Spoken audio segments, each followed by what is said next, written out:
নমস্কাৰ Assam competitive exam চেনেলটোলৈ আপোনালোক সকলোকে স্বাগতম জনাইছো নীলাক্ষী ডেকাই আশা কৰোঁ আপোনালোকে ভালে কুশলে আছে পৰীক্ষাৰ প্ৰিপাৰেচনবোৰ বহুত ধুনীয়াকৈ কৰি আছে আপোনালোকে Today I will discuss with you art and culture of Assam static portion খিনিৰ ওপৰত আজি বেছিকৈ ফোকাস কৰিম কাৰেন্ট এফেয়াৰ্সৰ আনিছো কিন্তু আজিতে গোটেইখিনি কভাৰ কৰাটো সম্ভৱপৰ নহব সো আজি স্ট্যাটিক খিনিৰ ওপৰতে বেছিকৈ ফোকাস কৰিম If you have any questions feel free to drop them in the comment section I will be happy to help you and make sure to hit that subscribe button and turn on notification so you do not miss any future lessons Let's get started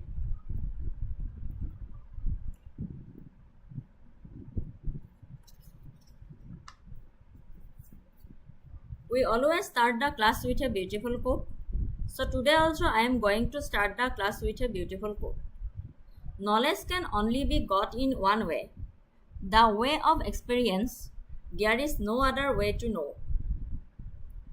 Swami Vivekanandar বহুত ধুনীয়া সুন্দৰ coat হয় এটো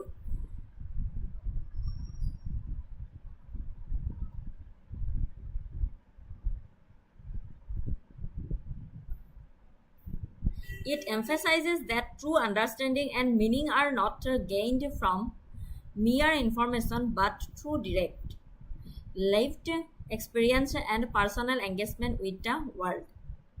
ইয়াত গুৰুত্ব দিয়া হৈছে যে প্ৰকৃত বুজাবুজি আৰু অৰ্থ কেৱল তথ্যৰ পৰাই নহয় বৰঞ্চ প্ৰত্যক্ষ জীৱিত অভিজ্ঞতা আৰু পৃথিৱীৰ সৈতে ব্যক্তিগতভাৱে জড়িত হোৱাৰ জৰিয়তেহে লাভ কৰা হয় Knowledge can only be got in one way, the way of experience. There is no other way to know.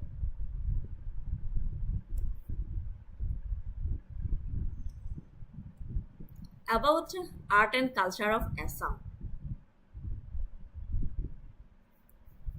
Assam কলা আৰু সংস্কৃতিৰ ক্ষেত্ৰত বহুত সহকী দেশ হয় Assam's art and culture are a vibrant fusion of Indo-Burmese Mongolian and Aryan influences, reflecting the state's diverse ethnic and tribal communities. This rich heritage is particularly evident in its traditional crafts, unique dance forms, and lively festivals.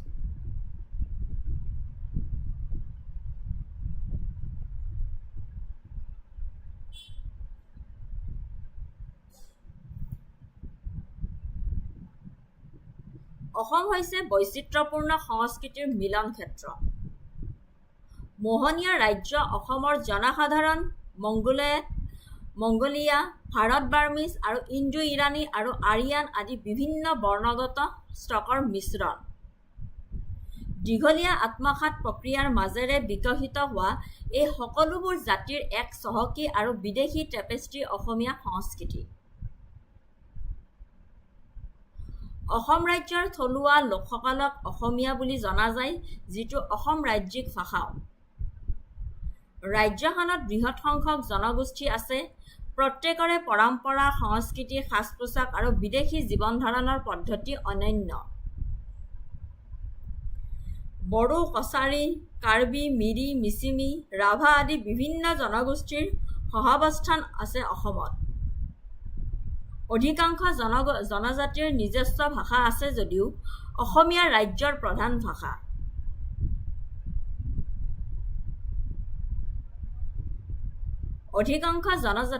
নিজস্ব ভাষা আছে যদিও অসমীয়া ৰাজ্যৰ প্ৰধান ভাষা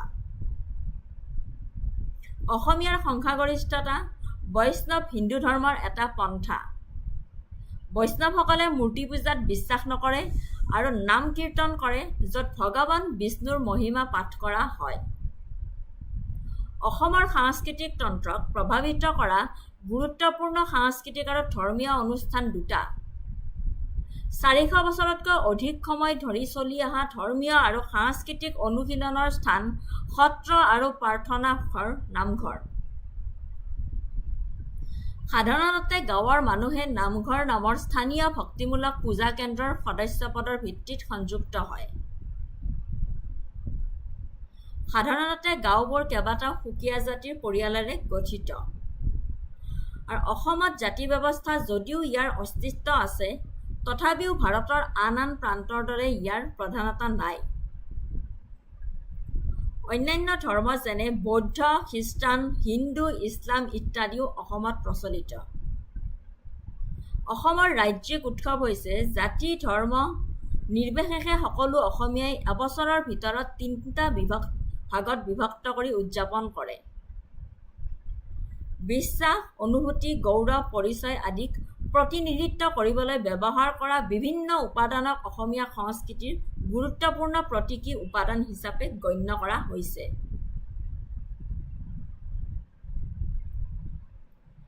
Handicrafts and textiles Introduction to Textiles of Assam The textiles of Assam are a rich and vibrant part of the state's cultural heritage. Weaving is not just a craft but a way of life with a long and ancient history that is deeply intertwined with the social, economic and cultural fabric of Assamese people. Historically, it was a common practice for every household, especially in rural areas, to have a loom with women of all social classes being proficient weavers. This tradition is a testament to the skill and artistry of Assamese women, who are known as Shipini, weaver women. Shipini বুলি কোৱা হয়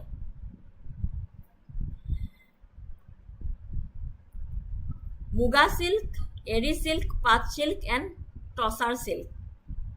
Muga silk, often called the golden silk, has natural sheen that improves with every wash, making it highly valuable.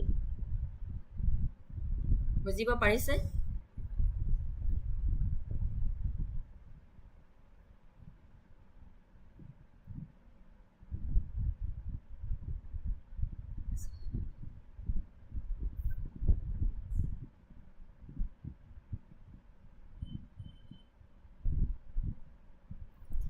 Weaving techniques and looms. Assamese weaving is primarily done on handlooms with a strong tradition of using locally sourced materials like wood and bamboo. The most common loom used is the traditional frame loom, which is more advanced than the backstrip looms used by some hill tribes. Weavers use a variety of techniques to create intricate patterns and designs. ইয়াৰ ভিতৰত আছে extra weft weaving, jacquard technique and natural dyes.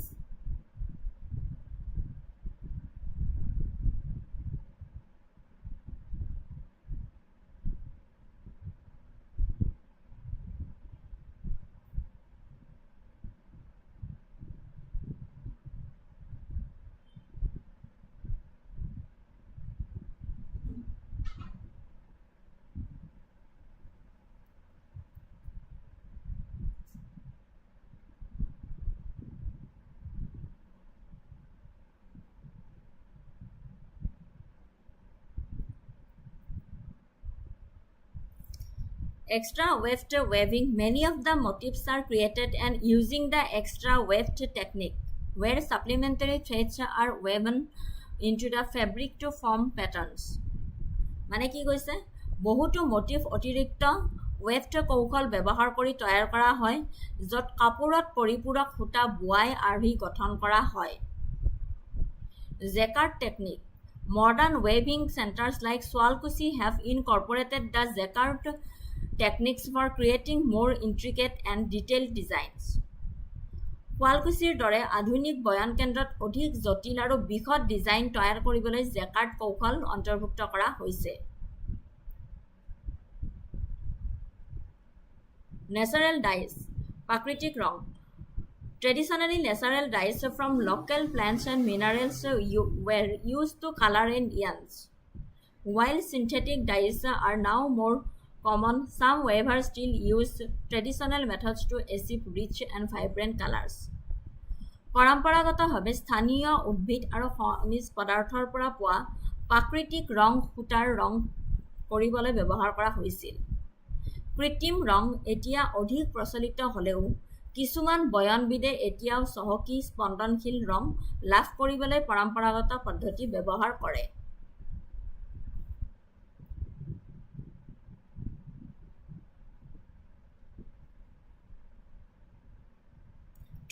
নম্বৰটো হ'ল traditional attire and products. The textiles of Assam are primarily used to create traditional garments that are integral to the culture. Surya or dhoti.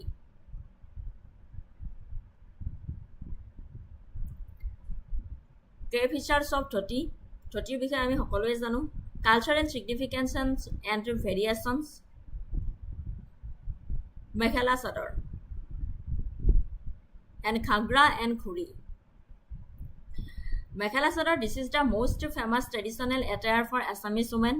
It is a two-piece garment consisting of a lower garment, which is a cylindrical skirt, and upper garment sador, a long piece of cloth draped over the body. The Mekhela sador is known for its graceful drape and is often adorned with elaborate motifs. Ghagra and Khuri.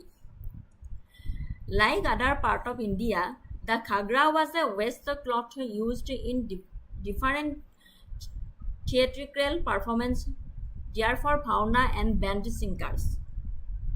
Khuri is a type of lower garment similar to a skirt used in theatrical performances and traditional dances in Assam, such as Bhauna and Bihu dances.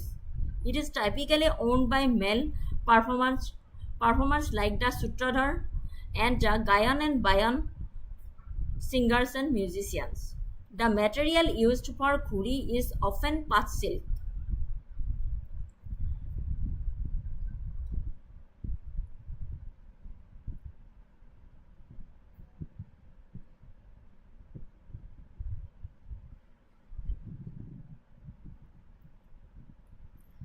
তাৰপিছত আহিলে চেলেং। The চেলেং is a typically a plain piece of cloth often made of silk such as muga or path.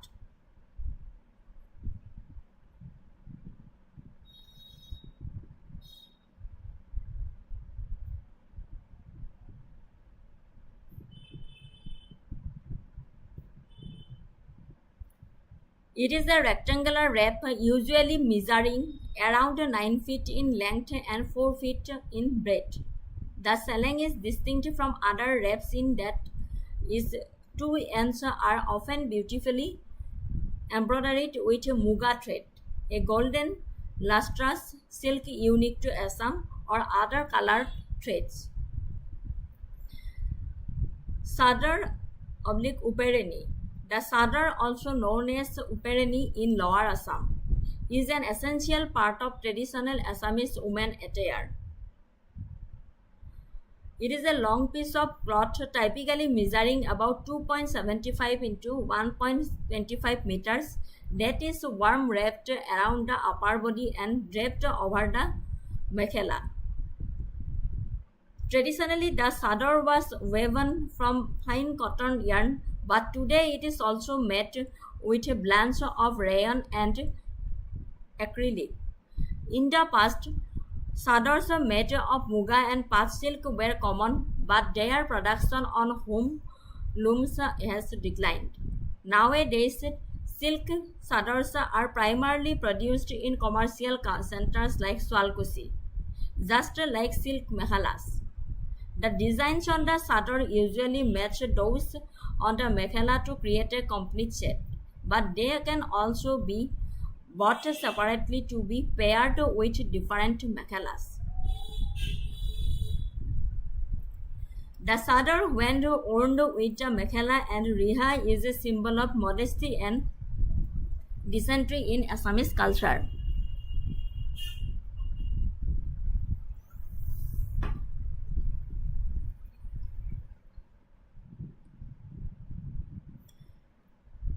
Riha / angron. The riha, also known as the angron in Lower Assam, is a traditional garment worn by Assamese women. It's a thin rectangular cloth approximately 3.25 by 0.75 meters. In the past, the riha served as the primary upper body covering as women did not wear blouses. It wrapped around the torso, covering the breast area with a section tightly around the waist. This style is believed to enhance the wearer's figure and agility. While it is no longer part of everyday wear for most women, the riha remains a significant piece of clothing for special occasions. It adds a touch of grace to a woman's attire and is an essential part of bridal wear. It's also highly valued for married women during the ceremonial events. Khania, a traditional Assamese cloth.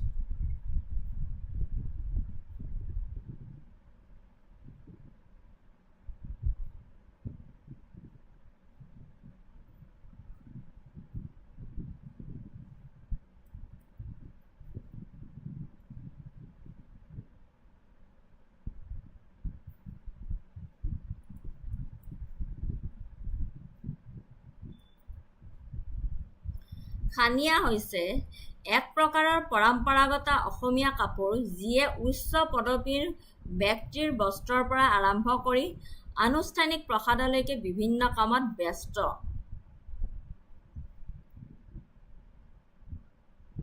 ইয়াৰ অন্যান্য নিৰ্মাণ আৰু জটিল সজ্জাৰ দ্বাৰা ইয়াৰ পৃথক। আৰু খানিয়া হৈছে দীঘল আয়তাকাৰ কাপোৰৰ টুকুৰা। সাধাৰণতে ইয়াৰ দীঘল 12 হাত আৰু প্ৰস্থ 3 হাত। ফুলৰ সীমাৰেখাৰে বা কপাহী সূতাৰ সলনি সোণালী সূতা দুবাৰ ভাঁজ কৰা ৰেপাৰৰ পৰা তৈয়াৰ কৰা হয়। কাপোৰখনৰ দুই মূৰত প্ৰায়ে মুগা বা সোণালী সূতাৰে সজাই তোলা হয়, যিবোৰ সীমা অতিক্ৰম কৰি বোৱা হয় য'ত জেমেট্ৰিক মটিভ ফুল গছলতা আদি দেখা যায়। কেতিয়াবা ইয়াৰ উৎপাদনত এৰী সূতাও ব্যৱহাৰ কৰা হয়। অধিক সজ্জাৰ বাবে সৰু সৰু সজ্জাগত বুটিছ যোগ কৰা হয়। ঠিক আছে, বুজিব পাৰিছে? খানিয়া হৈছে এক প্ৰকাৰৰ পৰম্পৰাগত অসমীয়া কাপোৰ যিয়ে উচ্চ পদবীৰ ব্যক্তিৰ বস্ত্ৰৰ পৰা আৰম্ভ কৰি আনুষ্ঠানিক প্ৰসাদলৈকে বিভিন্ন কামত ব্যস্ত। আৰু ইয়াৰ দীঘল আয়তাকাৰ কাপোৰৰ টুকুৰা সাধাৰণতে দীঘল 12 হাত আৰু প্ৰস্থ 3 হাত। ফুলৰ সীমাৰেখাৰে বা কপাহী সূতাৰ সলনি সোণালী সূতা দুবাৰ ভাঁজ কৰা ৰেচমৰ পৰা তৈয়াৰ কৰা হয়।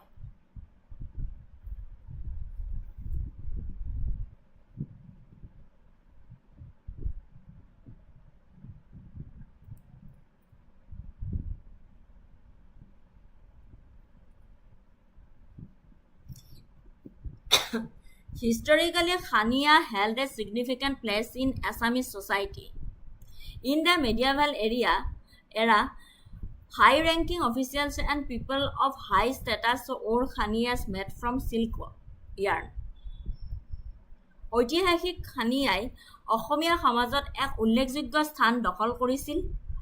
মধ্যযুগত উচ্চপদস্থ বিষয়া আৰু উচ্চ মৰ্যাদাৰ লোকসকলে ৰেচমৰ সূতাৰে তৈয়াৰী খানিয়া পিন্ধিছিল। মহিলাসকলৰ বাবে সামাজিক আৰু ধৰ্মীয় অনুষ্ঠানৰ সময়ত চাদৰৰ ঠাইত ৰিহা অসমীয়া পৰম্পৰাগত বস্ত্ৰ ওপৰত পিন্ধা খানিয়াক পখিলা উৰা কাপোৰ বুলি কোৱা হৈছিল।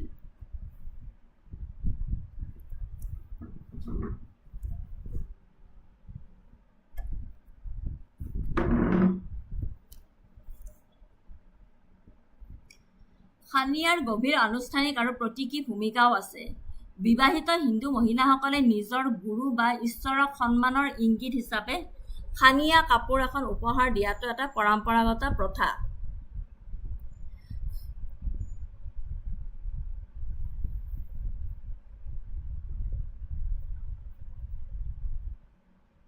Additionally, a new bride traditionally offers a khania barkapor to her in-laws as a token of respect signifying her acceptance into the family. This makes Khania more than just a piece of fabric. It's a symbol of status, respect, and tradition.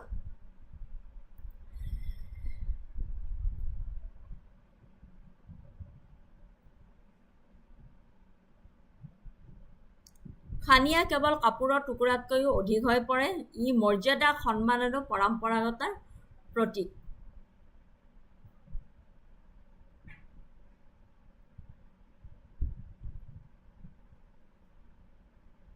Next আহিলে gamosa gamosa is a traditional textile item from Assam India that holds a significant cultural and symbolic importance while it is a versatile piece of cloth used for practical purposes like weaving the body and face, its meaning goes far beyond that. Cultural significance. The gamusa is an indispensable part of Assamese life, intricately woven into the social fabric.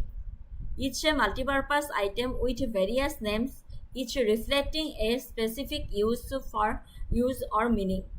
In many rural homes, weaving the gamusa is a must. The women take great care to create intricate designs on each border.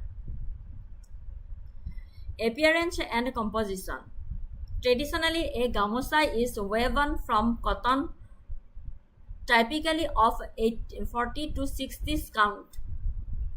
Though finer counts like 2/80s or 2/100s are also sometimes used. It is invariably white with a red border and floral designs woven on one end. In some parts of Lower Assam, other colors may be used for the borders. Bihuan and Tongalit gamusa use kora hoy. Symbolic identity. The gamusa is used various ways. As a turban for men during festivals and as an item of dress worn neatly folded around the neck for ceremonial occasions. It is also customary to offer a gamusa to honored guests and cultural or religious events. Over time, the gamusa has become a powerful symbol of Assamese ethnic identity, representing the region's rich culture heritage.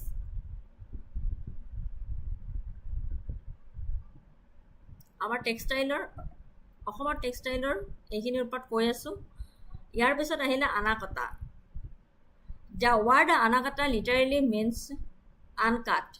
The term describes a unique weaving practice where the yarn at both ends of the finished fabric is intentionally left attached to the loom. Instead of cutting the cloth free, the weaver carefully loosens the knots from the loom's knit and other parts. This meticulous process results in a single continuous piece of cloth.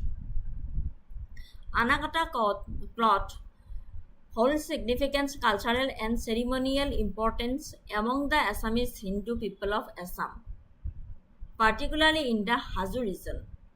Each piece, whether it's sadar, dhuti, sari, gamusa, bihuan, is considered ceremonially pure and is known as yatrar kapur.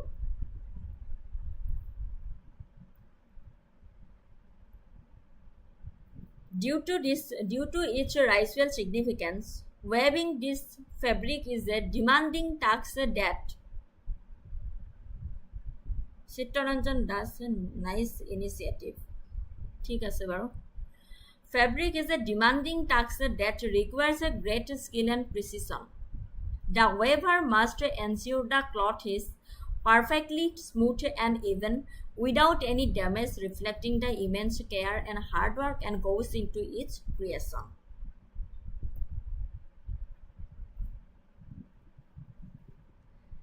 Sola. Next ahile sola shirt. In medieval Assam, clothing, particularly for men, was quite diverse.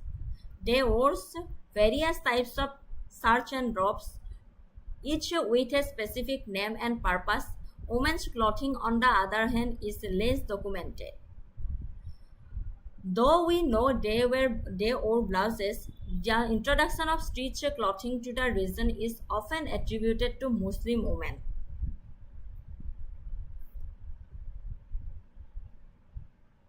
Men's attire. Men's shirt or cholas were functional and often signified social status. Here are some of the notable styles.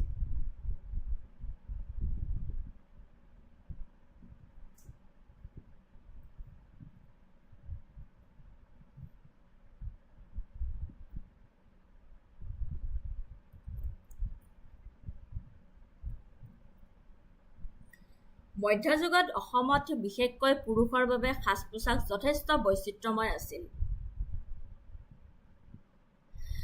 বিভিন্ন ধৰণৰ shirt আৰু ৰবছ পিন্ধিছিল। প্ৰত্যেকৰে নিজৰ নিৰ্দিষ্ট নাম আৰু উদ্দেশ্য আছিল। আনহাতে মহিলাৰ কাপোৰৰ নথিপত্ৰ কম যদিও আমি জানো যে তেওঁলোকে ব্লাউজে পিন্ধিছিল।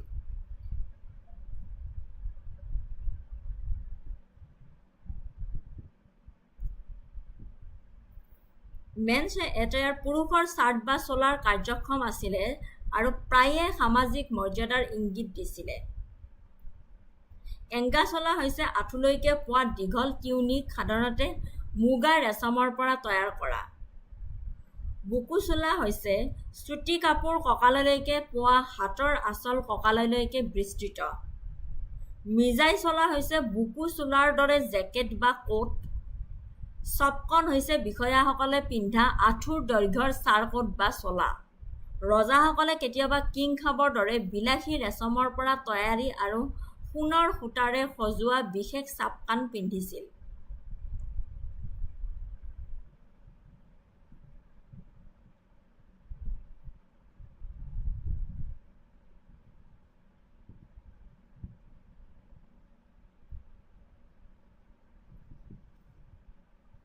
বুজি পাইছে?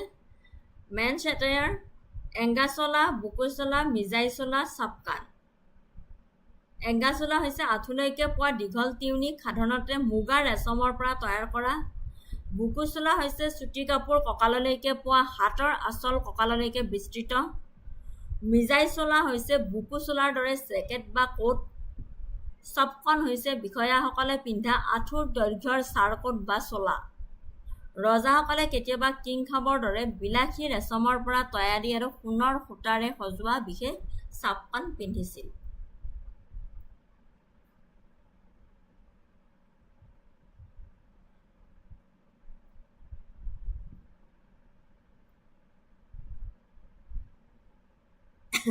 চৌগা, a long cassock-like garment worn over the chapkan.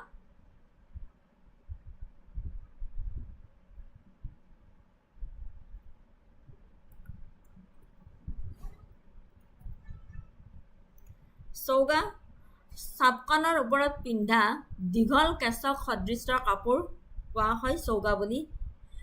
ৰূপৰ বেৰি দিয়া চোলা, ৰূপালী সীমাৰেখা যুক্ত এটা ব্যয়বহুল চাৰ্ট ৰজাঘৰৰ বাবে সংৰক্ষিত আছিল। ৰূপৰ বেৰি দিয়া চোলা, ৰূপালী সীমাৰেখা যুক্ত এটা ব্যয়বহুল চাৰ্ট ৰজাঘৰৰ বাবে সংৰক্ষিত আছিল। জামা চোলা, বিয়াৰ সময়ত দৰাসকলে পিন্ধা অলংকৃত চাৰ্ট। ফাটুৱাই, সাধাৰণ মানুহৰ মাজত জনপ্ৰিয় এবিধ সাধাৰণ চাৰ্ট। গোমচেং চোলা, মিহি চীনা ৰেচমৰ পৰা নিৰ্মিত চাৰ্ট, ইয়াৰ জটিল ফুলৰ ডিজাইনৰ বাবে জনাজাত। জালি চোলা, জালিৰ দৰে বস্ত্ৰ। খাৰা চোলা, খাৰকেৰে শোধন কৰা বস্ত্ৰ। Women's blouse.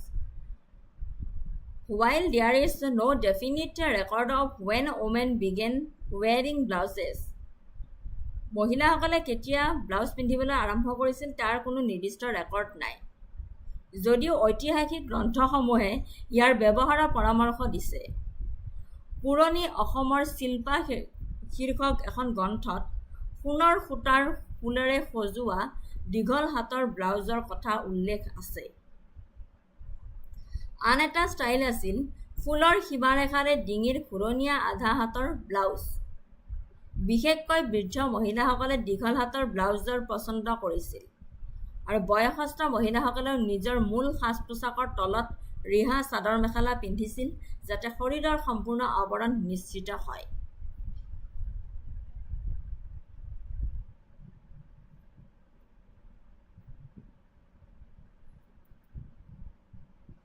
Tongali bridle.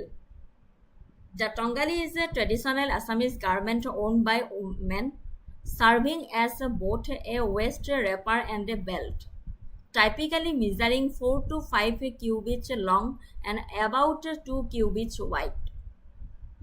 It is made from different types of silk, including mulberry, muga, and endi, though cotton is sometimes used as well.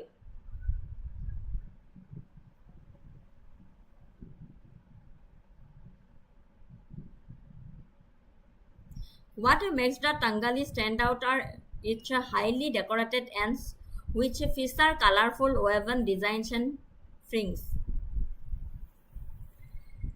These ornamented ends hang down in the front when the Tongali is worn.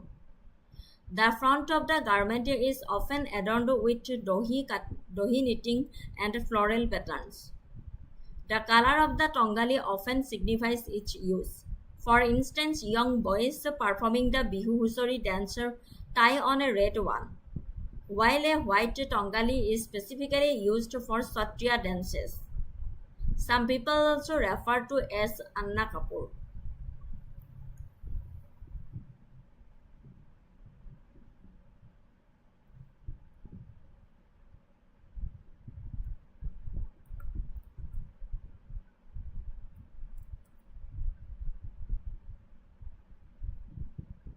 টংগালী হৈছে পুৰুষে পৰিধান কৰা অসমীয়া পৰম্পৰাগত বস্ত্ৰ আৰু ই কঁকালৰ মোনা আৰু বেল্ট দুইটা কামতে কাম কৰে। সাধাৰণতে 4 পৰা 5 হাত দীঘল আৰু প্ৰায় 2 হাত বহল এই ৰেচম বিভিন্ন ধৰণৰ ৰেচমৰ পৰা তৈয়াৰ কৰা হয়, য'ত আছে টু, মুগা, এণ্ডি, যদিও কেতিয়াবা কপাহো ব্যৱহাৰ কৰা হয়।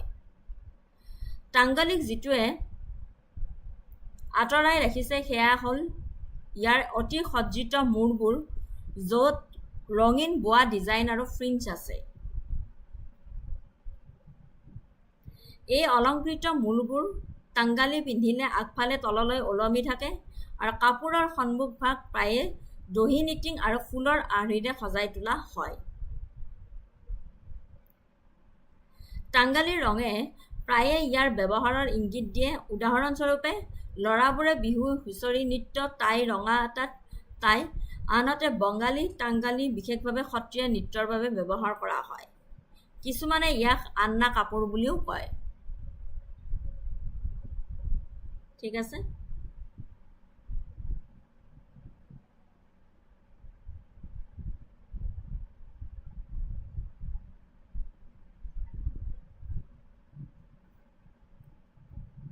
এতিয়া আহিছো motifs and designs. Motifs and designs. Assamese textile designs are predominantly inspired by nature and mythology, with each motif holding a specific meaning. Kingkhap, Gosbuta, Japi and Pepa, nature-inspired motifs and mythological themes.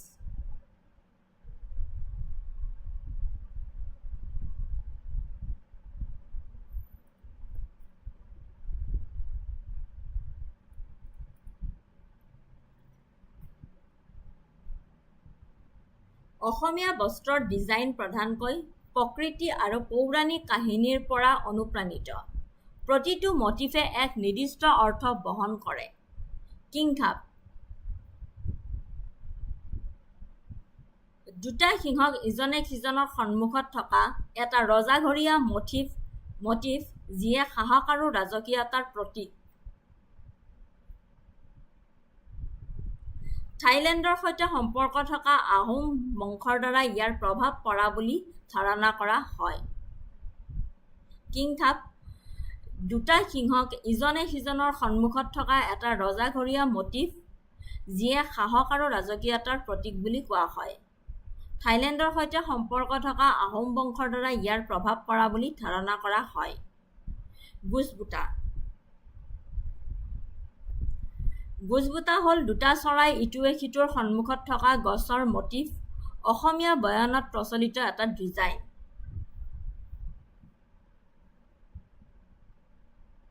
জাপি আৰু পেঁপা অসমৰ কৃষি আৰু সাংস্কৃতিক জীৱনক প্ৰতিফলিত কৰা পৰম্পৰাগত শংকুৰ বাহিৰৰ টুপি আৰু এটা বাদ্যযন্ত্ৰৰ পৰা অনুপ্ৰাণিত মটিভ। প্ৰকৃতিৰ পৰা অনুপ্ৰাণিত মটিভ। ডিজাইনত প্ৰায়ে ফুল, লতা চৰাই যেনে ময়ূৰ আৰু পাৰ চৰাই, জীৱ-জন্তু যেনে কাজিৰঙাৰ হৰিণ আৰু গড়, আৰু জেমেট্ৰিক আকৃতিৰ বৈশিষ্ট্য থাকে। এই মটিভবোৰক কাব্যিক নাম দিয়া হয়, যেনে বুটিদাৰ ফুল ভৰোৱা। মিথলজিকেল থিমছ পৌৰাণিক বিষয়বস্তু। সাধু পণ্ডিত শ্ৰীমন্ত শংকৰদেৱৰ দ্বাৰা আৰম্ভ কৰা বিখ্যাত বৃন্দাবনী বস্ত্ৰৰ দৰে কিছুমান অতি সুন্দৰ বস্ত্ৰত ৰামায়ণ আৰু মহাভাৰতৰ দৰে হিন্দু কাব্যৰ দৃষ্টি চিত্ৰিত কৰা হৈছে। মটিভ আৰু ডিজাইন বুজি পালে? কিংখাব, গুজবুটা, জাপি আৰু পেঁপা আৰু প্ৰকৃতি প্ৰেৰিত মটিভ, নেচাৰ ইনস্পায়াৰ্ড মটিভছ আৰু পৌৰাণিক বিষয়বস্তু, মিথলজিকেল থিমছ।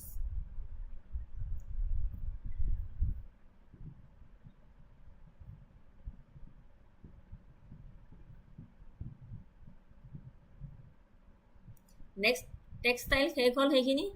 এতিয়া আহিলোঁ handicrafts. Handicrafts are a broad category of products made entirely by hand or with simple tools. They encompass a wide variety of creative activities and are often both practical and aesthetically pleasing. Artisans and craftspeople rely on manual dexterity, skill, and traditional techniques to create these unique items. Unlike mass-produced goods, each handicraft is often one of a kind, reflecting the cultural heritage, values, and personal style of the artisan. Types and materials. Handicrafts are incredibly diverse and can be classified based on the materials used. Here are some of the most common types. Textile and fiber arts, pottery and clay crafts, wood, metal, stone, and crafts.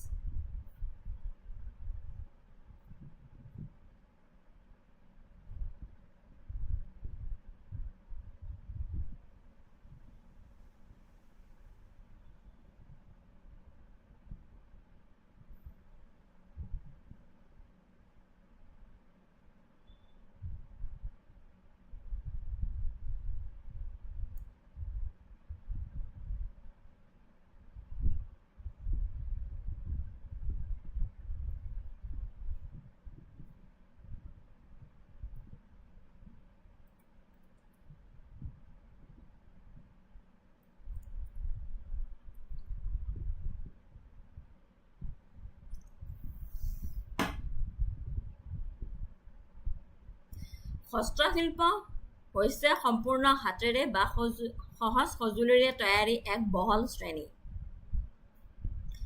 ইয়াত বহুতো সৃষ্টিশীল কাৰ্যকলাপ সামৰি লোৱা হয় আৰু প্ৰায়ে ব্যৱহাৰিক আৰু নান্দনিক দুয়োটা দিশতে আনন্দদায়ক। এই অন্যান্য বস্তুবোৰ সৃষ্টি কৰিবলৈ শিল্পী আৰু শিল্পীসকলে হাতৰ নিপুণতা, দক্ষতা আৰু পৰম্পৰাগত কৌশলৰ ওপৰত নিৰ্ভৰ কৰে। গণ উৎপাদিত সামগ্ৰীৰ দৰে নহয়, প্ৰতিটো হস্তশিল্প প্ৰায়ে একক, যিয়ে শিল্পীজনৰ সাংস্কৃতিক ঐতিহ্য, মূল্যবোধ আৰু ব্যক্তিগত শৈলীক প্ৰতিফলিত কৰে। Types and materials. Handicrafts are incredibly diverse and can be classified based on the material used. হস্তশিল্প আৰু হস্তশিল্প অবিশ্বাস্যভাৱে বৈচিত্ৰ্যময় ব্যৱহৃত সামগ্ৰীৰ ওপৰত ভিত্তি কৰি শ্ৰেণীভুক্ত কৰিব পাৰি। ইয়াৰ কিছুমান সাধাৰণ প্ৰকাৰৰ বিষয়ে উল্লেখ কৰা হৈছে, যেনে টেক্সটাইল এণ্ড ফাইবাৰ আৰ্টছ, বস্ত্ৰ আৰু আহ কলা। ইয়াৰ ভিতৰত কাপোৰ, সূতা আৰু সূতা ব্যৱহাৰ কৰা বহুতো শিল্পকৰ্ম অন্তৰ্ভুক্ত হৈ আছে। উদাহৰণস্বৰূপে বয়ন বোৱা, এমব্ৰইডাৰী, কুইল্টিং আৰু মেক্ৰেমে। সামগ্ৰীবোৰ প্ৰাকৃতিক হ'ব পাৰে, যেনে কপাহ, উল আৰু ৰেচম, বা কৃত্ৰিম হ'ব পাৰে, যেনে এক্ৰিলিক আৰু নাইলন।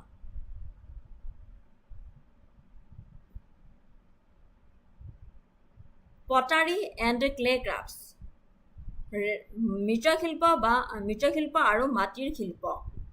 হস্তশিল্পৰ অন্যতম পুৰণি ৰূপ মৃৎশিল্পৰ ভিতৰত চকা বা হাতেৰে মাটিৰ আকৃতি দিয়া হয়।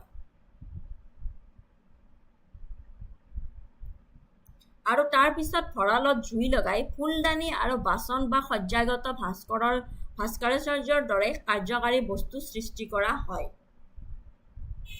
উড, মেটেল, ষ্টোন ক্ৰাফ্টছ, কাঠ, ধাতু আৰু শিলৰ শিল্পকৰ্ম। এই শিল্পকলাত কঠিন টেকচই সামগ্ৰী ব্যৱহাৰ কৰা হয়। কাঠৰ কামত শোধিত আচবাব নিৰ্মাণ, মাৰ্কেটিং আদি অন্তৰ্ভুক্ত। ধাতুৰ কামত কাষ্টিং, এম্বছিং, গহনা নিৰ্মাণ আদি কৌশল জড়িত হৈ থাকে। শিলৰ শিল্পকৰ্মৰ ভিতৰত ভাস্কৰ্য আৰু শোধিত শিল্পকৰ্ম অন্যতম। বুজিব পাৰিছেনে?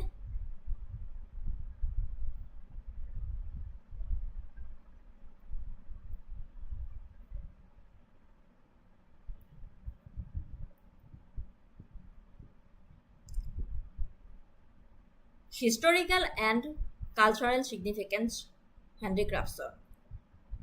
Handicrafts have a deep and rich history, tracing back to the earliest human civilization. They were originally created to meet basic daily needs, but over time they evolved to include more complex and decorative designs. Ancient roots, preserving heritage.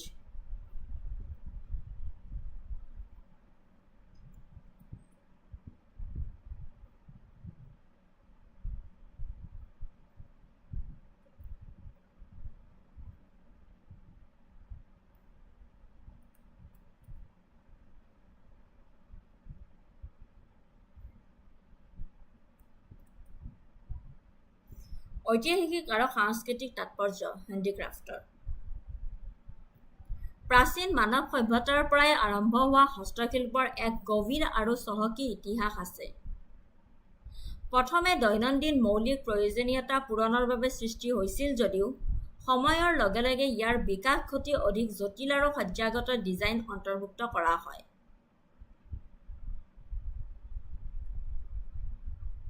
Ancient routes, হাজাৰ হাজাৰ বছৰ আগৰ প্ৰত্নতাত্ত্বিক স্থানত মৃৎশিল্প আৰু বয়ন আদি শিল্পকৰ্ম পোৱা গৈছিল।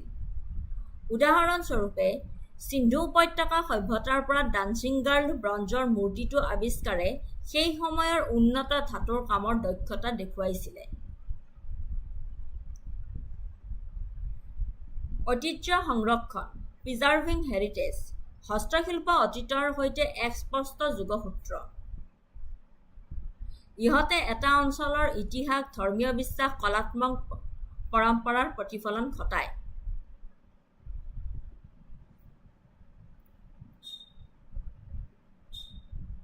Symbolism and identity. Many handicrafts hold a symbolic value. They may be used to ceremonies as part of the traditional attire or as a way to express a community's unique identity. They are often a source of pride for a nation or a specific group of people. Economic importance.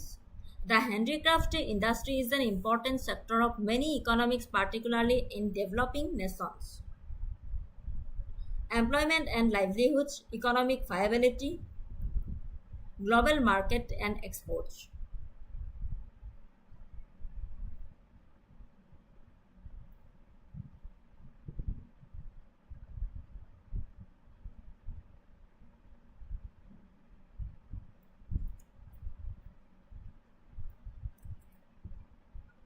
অৰ্থনৈতিক গুৰুত্ব হস্তশিল্প উদ্যোগ বহু অৰ্থনীতিৰ ওপৰত হস্তশিল্প উদ্যোগ বহু অৰ্থনীতিৰ এটা গুৰুত্বপূৰ্ণ খণ্ড বিশেষকৈ উন্নয়নশীল ৰাষ্ট্ৰৰ বাবে নিয়োগ আৰু জীৱিকা এই উদ্যোগটো অতিশয় শ্ৰম নিবিড় আৰু বিশেষকৈ গ্ৰাম আৰু অৰ্ধনগৰীয়া অঞ্চলৰ শিপিনীসকলৰ বাবে নিয়োগৰ এক উল্লেখযোগ্য উৎস প্ৰদান কৰে এই খণ্ডৰ কৰ্মশক্তিৰ এক বৃহৎ শতাংশ প্ৰায়ে মহিলা অৰ্থনৈতিক জীৱনমুখিতা ইকনমিক ভায়াবিলিটি তুলনামূলকভাৱে কম মূলধন বিনিয়োগ আৰু উচ্চ মূল্য সংযোজনৰ ফলত হস্তশিল্প খণ্ডটো অৰ্থনৈতিকভাৱে কাৰ্যক্ষম আৰু ই ব্যক্তি আৰু সম্প্ৰদায়ৰ বাবে জীৱিকা উপাৰ্জনৰ মাধ্যম প্ৰদান কৰে আৰু স্থানীয় নিয়োগৰ সুযোগ প্ৰদান কৰি গ্ৰাম্যৰ পৰা চহৰলৈ প্ৰব্ৰজন হ্ৰাস কৰে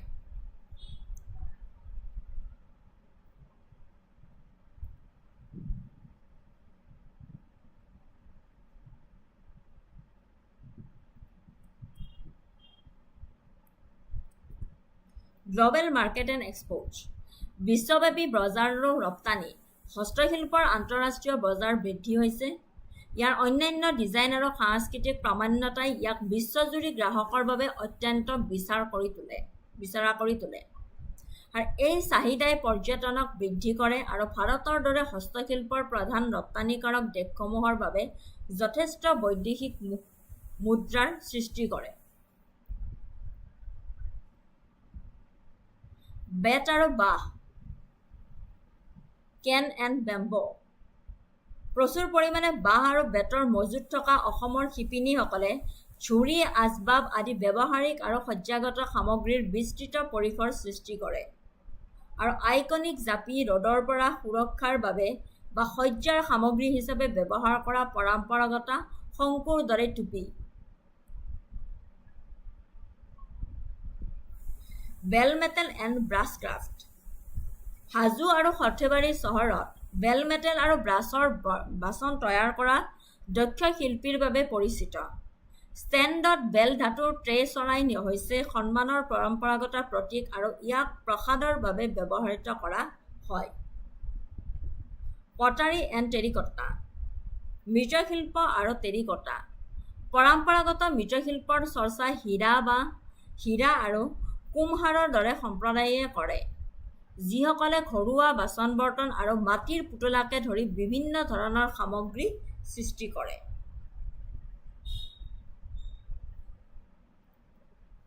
মাছ মেকিং চিতলপাটি ক্ৰাফ্ট চিতলপাটিৰ বিষয়ে আমি সকলোৱে জানো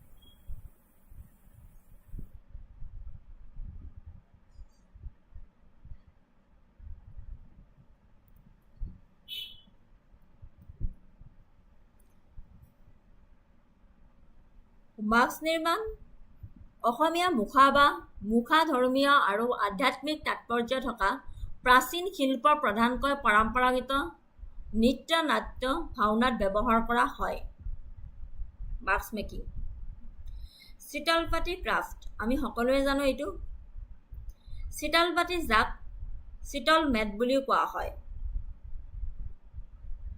প্ৰধানকৈ অসম পশ্চিমবংগ ত্ৰিপুৰাকে ধৰি ভাৰতৰ পূব প্ৰান্তত প্ৰচলিত এক প্ৰখ্যাত পৰম্পৰাগত হস্তশিল্প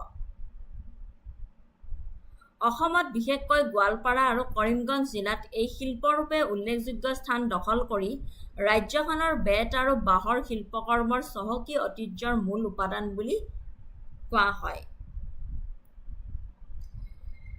শীতল মেট বুলি কোৱা হয় চিতলপাটি শিল্পকলাপ অসমত বিশেষকৈ গোৱালপাৰা কৰিমগঞ্জ জিলাত এই শিল্পৰ ৰূপে উল্লেখযোগ্য স্থান দখল কৰি ৰাজ্যখনৰ বেত আৰু বাঁহৰ শিল্পকৰ্মৰ চহকী ঐতিহ্যৰ মূল উৎপাদন হিচাপে পৰিগণিত হৈছে।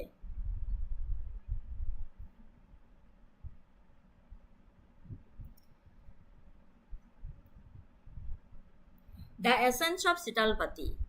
The name Sitalpati is derived from the Bengali word Sital, cool, and Pati means mat.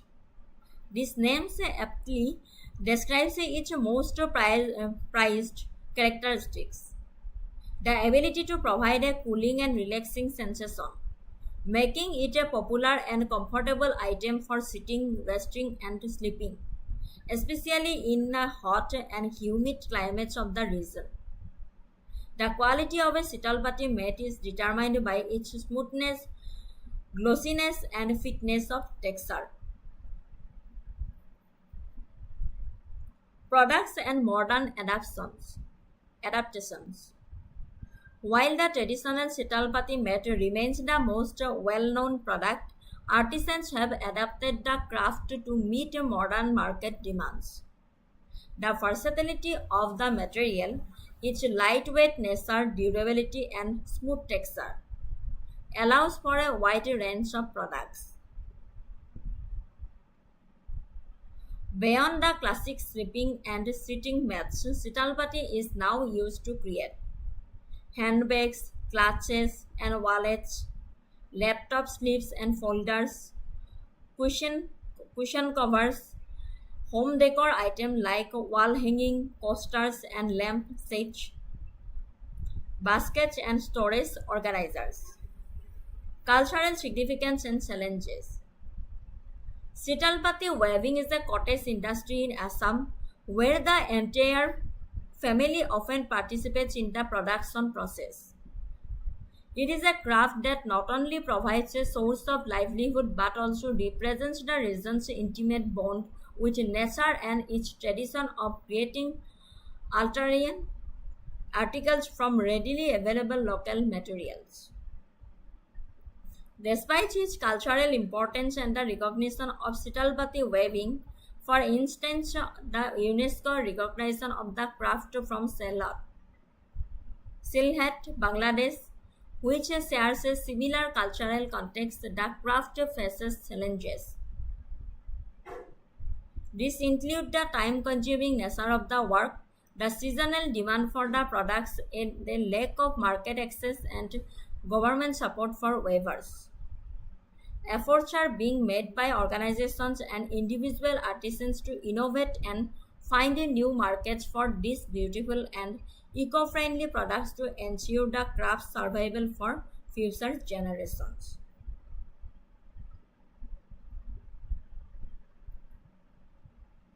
Erica nut leaf, তামোলৰ ঠকুৱা বুলি কয়। Erica nut plants are a key commercial crop in Assam. While the betel nut itself is widely used, the sneed from its leaves, known locally as tamulor thokua, is largely underutilized. Despite being strong and durable, it's typically only used for simple partitions in rural areas.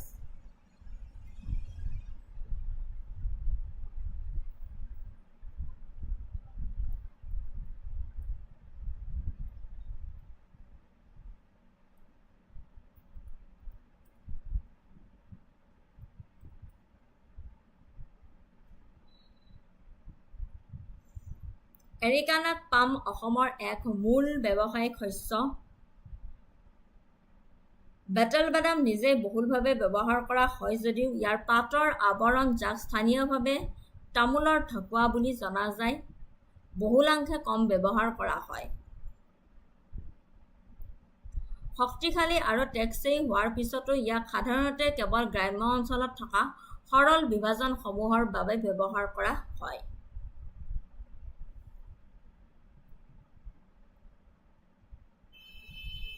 কিন্তু এই প্ৰচুৰ পৰিমাণে পোৱা সামগ্ৰীৰ যথেষ্ট সম্ভাৱনা আছে। বিগত 7 বছৰ ধৰি দক্ষিণ ভাৰতত ডিসপোজেবল প্লেট এণ্ড বাটি উৎপাদনৰ বাবে এৰিকা নাটৰ আৱৰণ ব্যৱহাৰ কৰা হৈছে। যিবোৰ এতিয়াও বজাৰত সাধাৰণতে উপলব্ধ।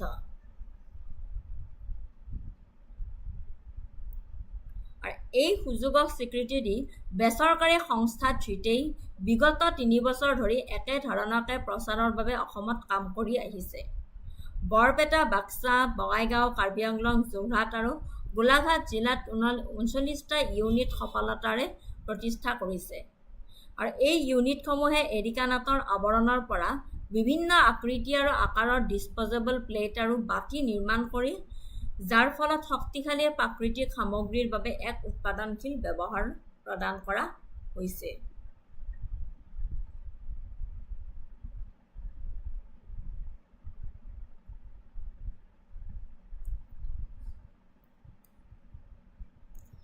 Jewelry craft, raw material scarcity, competition from limited imitation product, and unorganized sector.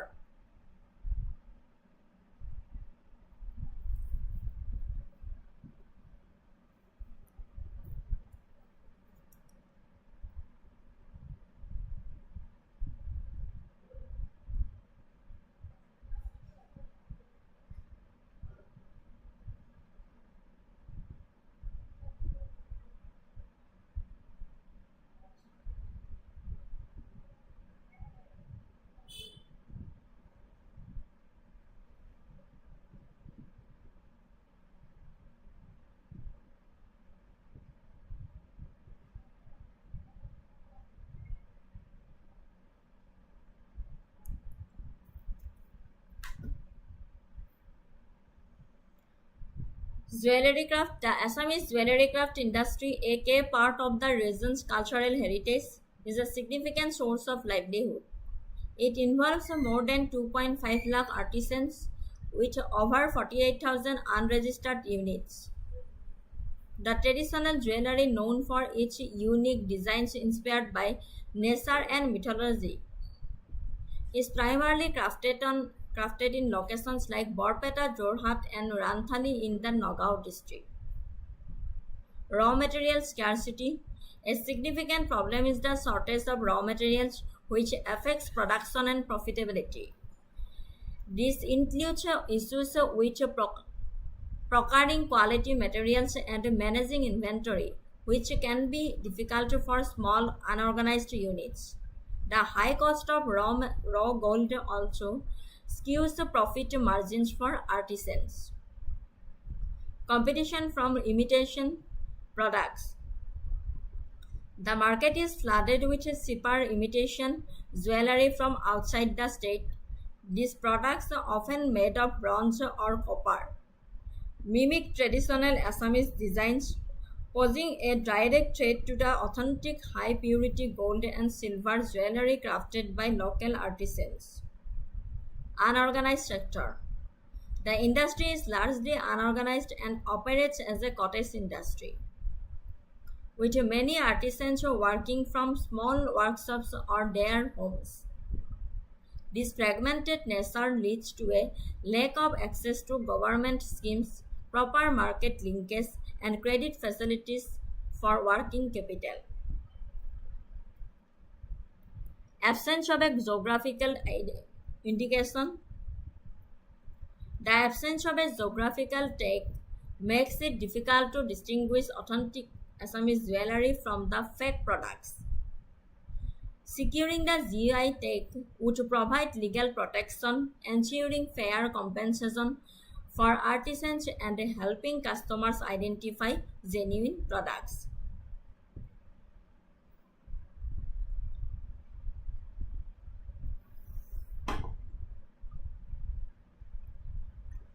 Wood carving.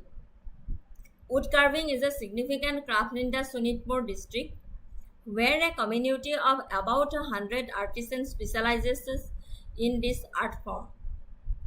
They create a variety of items, including intricate wooden carvings of rhinos and elephants, as well as decorative wall hangings. This craft provides a livelihood for these artisans, showcasing the region's rich artistic tradition. Decorative candle. Building on the state's traditional candle making industry, which has long utilized the raw materials from IOC, Digboy, and NRL. Assam has seen a recent boom in decorative candle production. In just a few years, this modern craft has grown to directly employ over 200 artisans across the region, adding a new dimension to the local economy.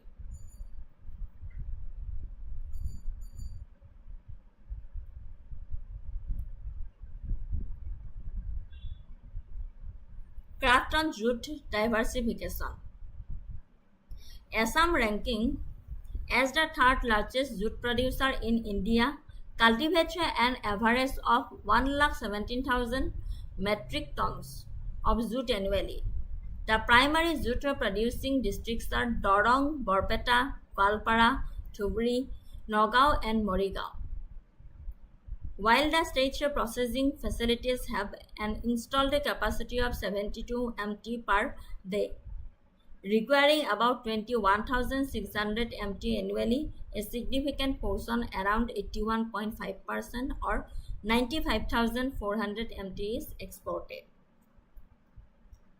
In an effort to add value to the raw material, a jute product diversification program was launched between 1992 and 1994 in collaboration with the National Center for Jute Diversification, Kolkata. This initiative provided extensive training, design support, and marketing assistance to local artisans. Today, the sector directly employs more than 1,000 craftsmen who create a wide range of products, including jute bags, braided items, caps, hats, table mats, foot mats, and jute cotton fabrics. Major clusters of jute products artisans are located in districts such as Dhubri, Alamganj, Bogolomari, Gauripur, Salakhura Sor, Morigaon, Nagaon, Tinsukia, and Goalpara.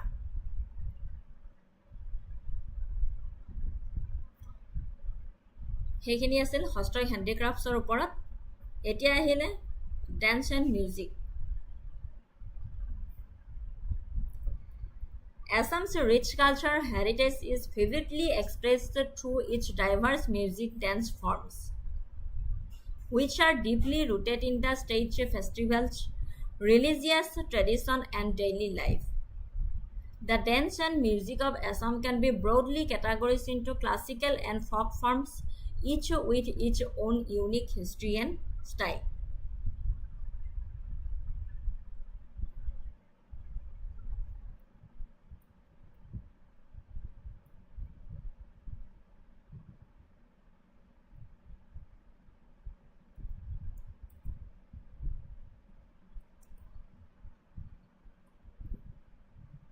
ৰাজ্যৰ উৎসৱ ধৰ্মীয় পৰম্পৰা দৈনন্দিন জীৱনত গভীৰভাৱে শিপাই থকা বৈচিত্ৰ্যময় সংগীত আৰু নৃত্যৰ দ্বাৰা অসমৰ চহকী সাংস্কৃতিক ঐতিহ্যক জীৱন্ত ৰূপত প্ৰকাশ পাইছে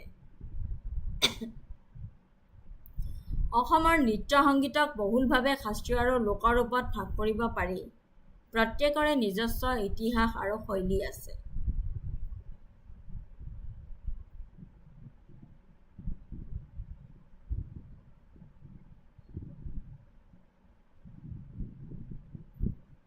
বিহু নৃত্য অসমৰ বিখ্যাত এই লোকনৃত্য বিহু উৎসৱৰ সময়ত পৰিৱেশন কৰা হয় পুৰুষ আৰু মহিলা উভয়ে প্ৰদৰ্শন কৰা এক স্পন্দনশীল শক্তিশালী নৃত্য যাৰ বৈশিষ্ট্য হৈছে হাতৰ দ্ৰুতগতি ছন্দময় নিতম্বৰ গতি পৰম্পৰাগত সাজ-পোছাক ঢোল পেঁপা গগনা আৰু তাল আদি বাদ্যযন্ত্ৰৰ সংগীতৰ ব্যৱস্থা কৰে সত্ৰীয়া নৃত্য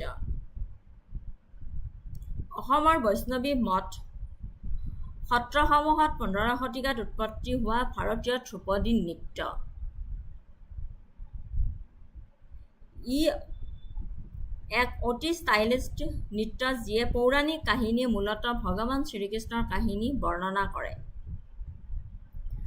সত্ৰীয়াই 2000 চনত সংগীত নাটক একাডেমীয়ে শাস্ত্ৰীয় নৃত্য হিচাপে স্বীকৃতি লাভ কৰিছিল ঠিক আছে বুজিব পাৰি আছে ন আপোনালোকে Bagarumba dance. Bagarumba, often called the butterfly dance, is a beautiful and traditional folk dance of the indigenous Bodo people, primarily from the state of Assam and other parts of northeast India. It is graceful and vibrant dance from that symbolizes the Bodo community's close connection to nature and their rich cultural heritage. Sabore eikhini question ase. Eikhini question kore. Origin and significance.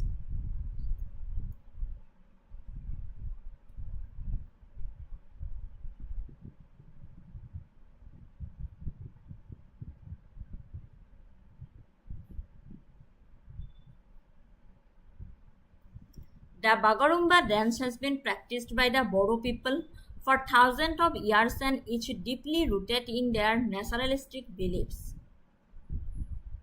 The dance movements are designed to mimic the gentle and poetic fluttering of butterflies and other elements of nature like plants, birds, the flow of a river, and the wind. It is a significant part of the Boisagu festival, which marks the Assamese New Year celebrated in mid-April. The Boisagu festival is a time for the Bodo community to come together, worship their deities, and celebrate their connection to the land and agricultural cycle. The dance is also performed on other occasions and celebrations, and it is considered one of the most important traditional dances of the Bodo people.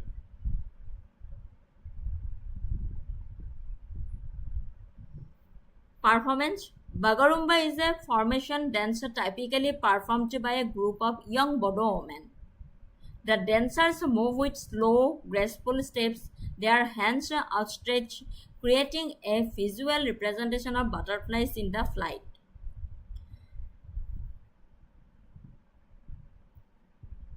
The performance is characterized by fluid movements. The dancers' movements are gentle and fluid, with elegant hand gestures, twirls, and rhythmic swaying that evokes the natural world, energy and grace. Despite being a gentle dance, it is also energetic and full of youthful expression reflecting happiness and togetherness. Group performance. It is a collective dance that strengthens the social fabric of the community as people of all ages and backgrounds come together to celebrate.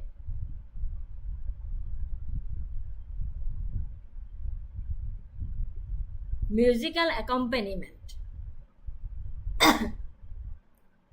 The Bagarumba dance is incomplete without its distinctive music, which is provided by a variety of traditional Bodo instruments. The music creates a lively and rhythmic atmosphere that invites people to join in the celebration. Key instruments include kham, sifung, serja, tharkha.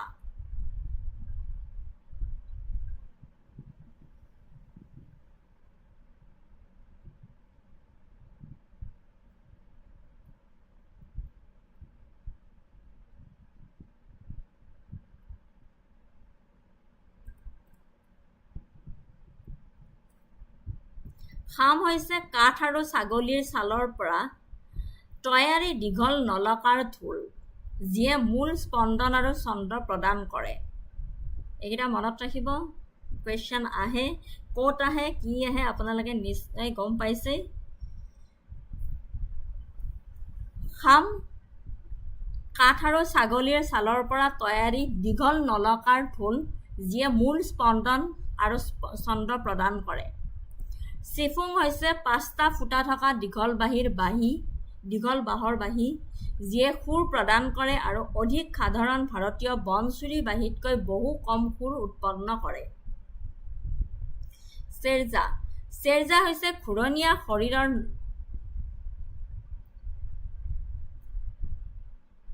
round with a bowed violin-like instrument with a round body.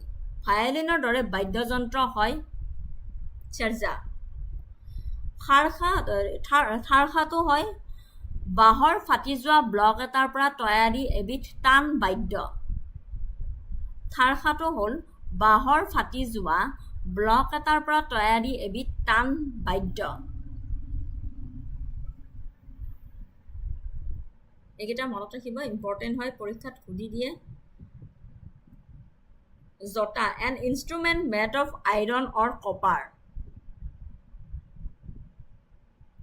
গংনা, an instrument made of bamboo, বাঁহৰ পৰা নিৰ্মিত কৰা হয়।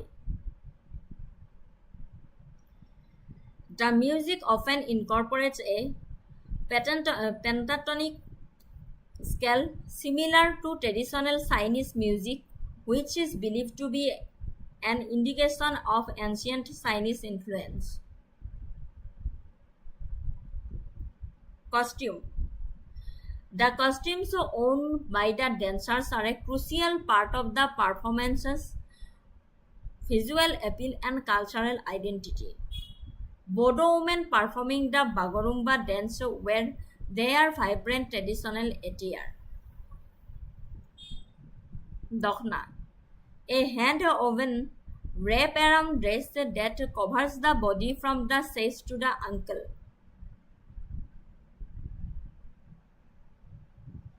It is often adorned with intricate designs and patterns. Zamgra, or aronai বুলি কোৱা হয়, a colorful scarf or shawl worn over the shoulders, which is sometimes used by the dancers to mimic the wings of a butterfly.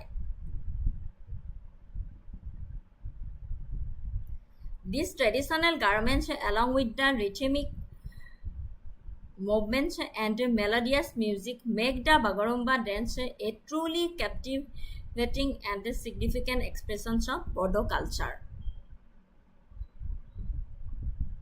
Next ahile Fortal dance. Fortal Nitya or Fortal dance is a vibrant and energetic folk dance from the Barpeta district of Assam, India. It is a post-Satriya dance form, meaning it evolved from the classical Satriya dance tradition of the region. This dance is a powerful expression of devotional practice and is known for its fast-paced rhythmic movements and the skillful use of large brass cymbals. Origin and history. Fortal dance is deeply rooted in the Vaishnavite traditions of Assam, which were propagated by the great Assamese saint and reformer Srimanta Shankardev. The dance is believed to have been developed by Narahari Burha Bhagat, a well-known Satriya artist from the Barpeta Satra. He is credited with refining the art from and popularizing it beyond the confines of the monasteries. The name Fortal comes from the large solid brass cymbals or Fortal that are the central element of the performance.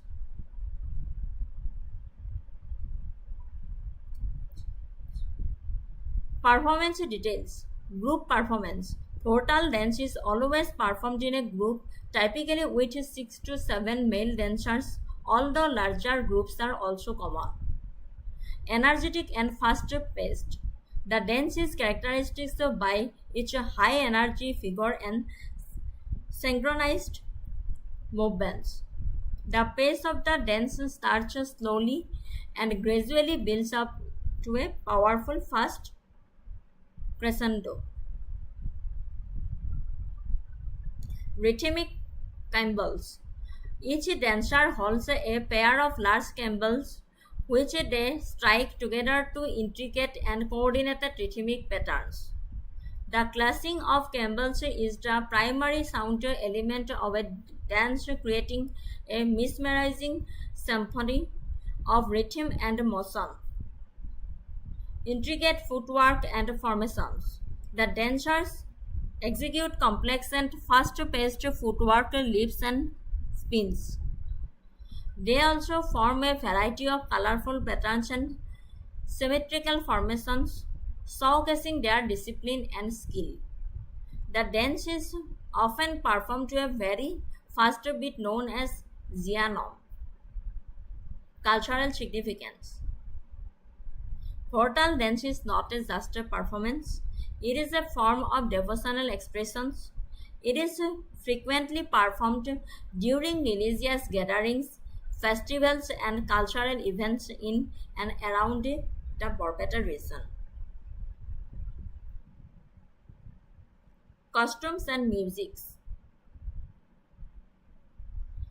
The dancers wear traditional Assamese attire that reflects the purity and vibrancy of the culture.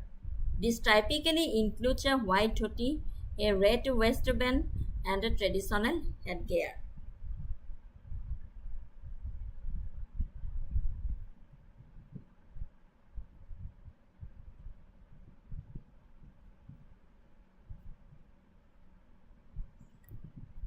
Musical instruments. While the cymbals are the most prominent instrument, the dance is also accompanied by a variety of other traditional Assamese musical instruments, such as the khol, thol, tal, and nagada.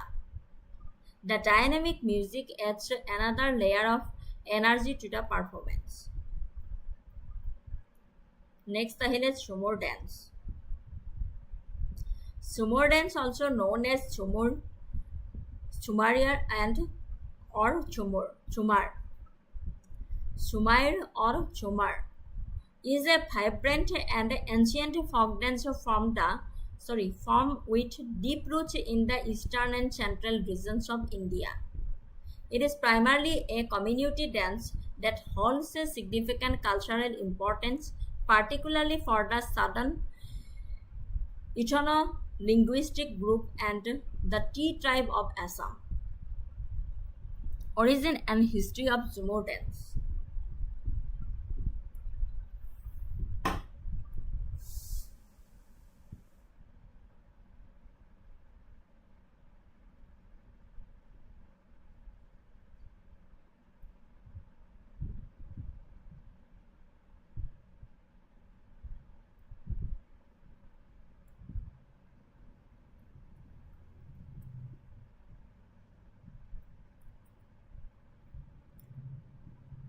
Jhumur নৃত্যৰ উৎপত্তিটো চোটানাগপুৰ মালভূমিত হৈছিলে, যিটো অঞ্চল বৰ্তমানৰ ঝাৰখণ্ড, উৰিষ্যা, ছত্তীশগড়, পশ্চিমবংগ আৰু বিহাৰৰ কিছু অংশক সামৰি লোৱা হৈছে।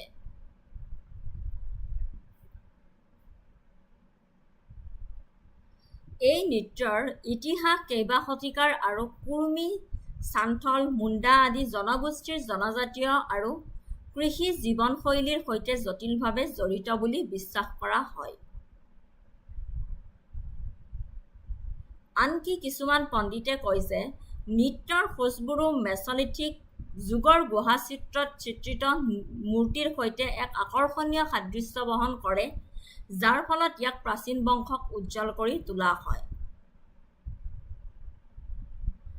ঝুমুৰ নামটো ঝুম শব্দৰ পৰা উদ্ভৱ হোৱা বুলি ভবা হয়, যিটোৱে এই সম্প্ৰদায়সমূহে এসময়ত ব্যাপকভাৱে প্ৰচলিত স্লেজ এণ্ড বাৰ্ণ খেতি পদ্ধতিক বুজায়।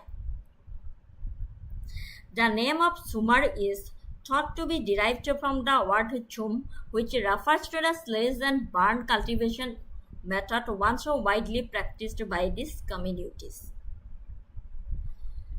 Chumur নামটো chum শব্দৰ পৰা উদ্ভৱ হোৱা বুলি ভবা হয়।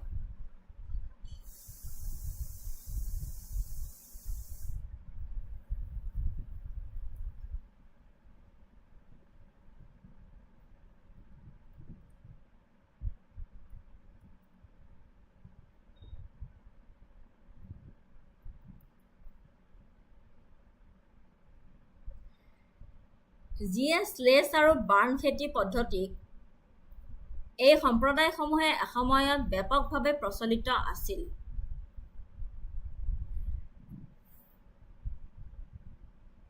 নৃত্যৰ আন্দোলনে প্ৰথমে কৃষিকৰ্মৰ ছন্দ অনুকৰণ কৰিছিল, যেনে শস্য ৰোপণ, পানী দিয়া, চপোৱা আৰু বৰষুণৰ বাবে প্ৰাৰ্থনা আৰু প্ৰচুৰ উদযাপন কৰিবলৈ কৰা হৈছিল। 19 শতিকাত চাহ জনজাতিৰ আগমনৰ লগে লগে ঝুমুৰে অসমত প্ৰাধান্য লাভ কৰিছিল। মধ্য ভাৰতৰ ব্ৰিটিছে চাহ বাগিচাত কাম কৰিবলৈ অনা এই জনগোষ্ঠীবোৰে নিজৰ সাংস্কৃতিক পৰম্পৰাও লগতে লৈ আহিছিল। সময়ৰ লগে লগে ঝুমুৰ তেওঁলোকৰ উৎসৱ আৰু সামাজিক সমাৱেশৰ কেন্দ্ৰীয় অংগ হৈ পৰিল আৰু তেতিয়াৰে পৰা ই কিছু অসমীয়া সাংস্কৃতিক ভাষিক উৎপাদনৰ সৈতে মিহলি হৈ তেওঁলোকৰ নতুন ঘৰত সমাজৰ বাবে এক অনন্য পৰিচয় গঢ়ি তুলিছিল। Performance and style. ঝুমুৰ হৈছে পুৰুষ মহিলা উভয়ে সাধাৰণতে পথাৰৰ দৰে বৃহৎ মুকলি ঠাইত পৰিৱেশন কৰা এটা দলীয় নৃত্য। নৃত্যৰ বৈশিষ্ট্য হৈছে ইয়াৰ ছন্দময় ভৰিৰ কাম, সমন্বিত দোলনীয় গতি আৰু সজীৱ সংগীত। Formation.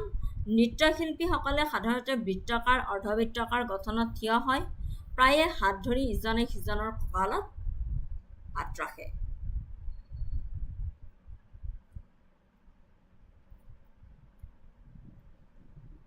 Movements. The movements are simple yet graceful, involving synchronized steps where dancers move their feet forward and backward and occasionally perform timed jumps. The hand gestures and body gestures often mimic natural phenomena and the daily activities of village life. Singing. The dance is accompanied by songs which are often sung by the dancers themselves, especially the women. These songs are built on the day-to-day languages of the communities such as Nagpuri, Khortha and Kharmali, and they narrate stories of love, nature, and the joys and sorrows of daily life. For the three tribes of Assam, the songs also serve as a means of cultural expressions, recounting the history of their migration and the hardship they faced.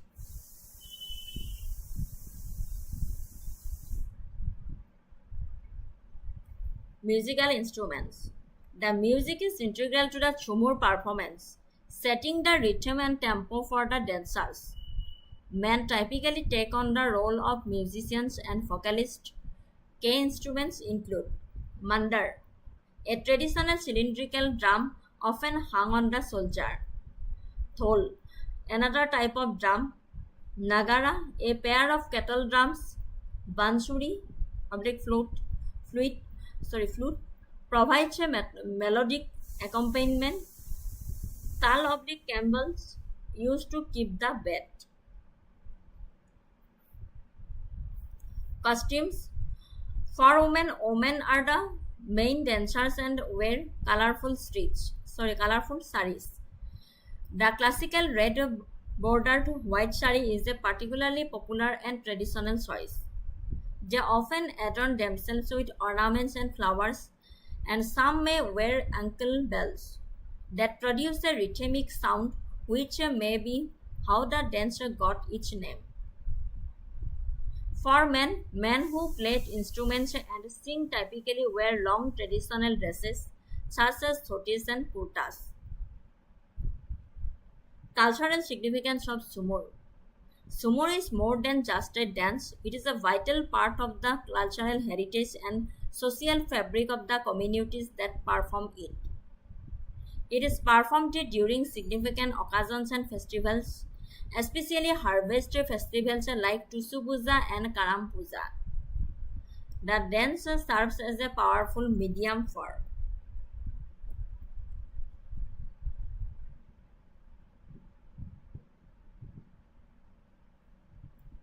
cultural identity, social bonding, and storytelling.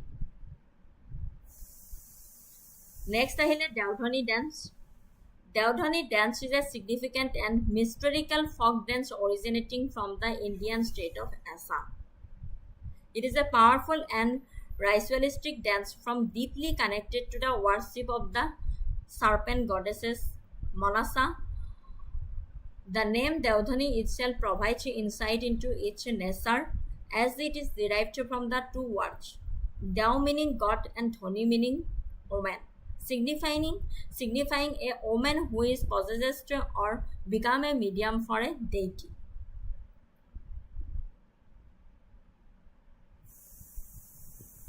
origin and ritualistic significance, shamanistic nature, connection to Manasa Puja, mythological roots. Apanaloke ekhini pori sale buji pabo. Performance style and elements, trends and possession, props, solo or groups performance, gender roles. Music and accompaniment. Ozapali. The dance is almost always accompanied by a group of singers and musicians known as Ozapali. The Oza, the traditional chorus leaders, sings the songs which are known as Suknoni in the Dorong district. Instrumentation. The music is provided by traditional Assamese instruments which include zaidol, a cylindrical percussion instrument, futital, a plum-sized cymbal, khol, a traditional drum, nagada, another type of drum, tal, cymbals, roll of music.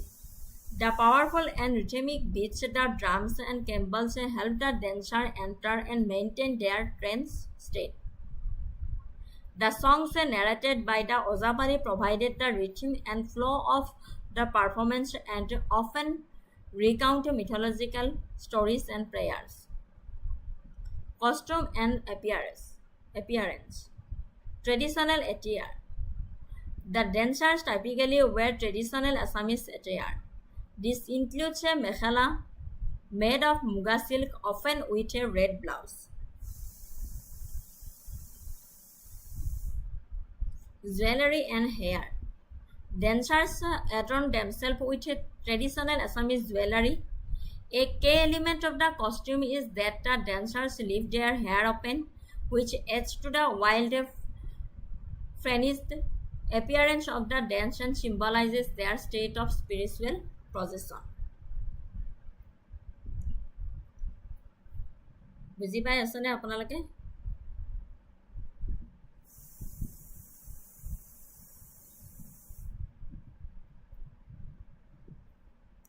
Contemporary status. Deodhani dance is a living expression of Assam's spiritual and cultural heritage. While it is a deeply traditional practice, efforts are being made to preserve and promote it through cultural festivals, workshops, and documentation.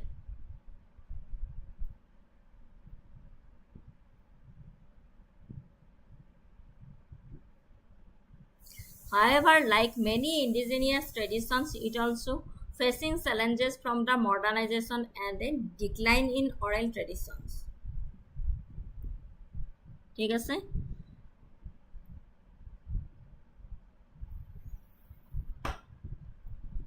Next আহিলা Ozapali Nitya.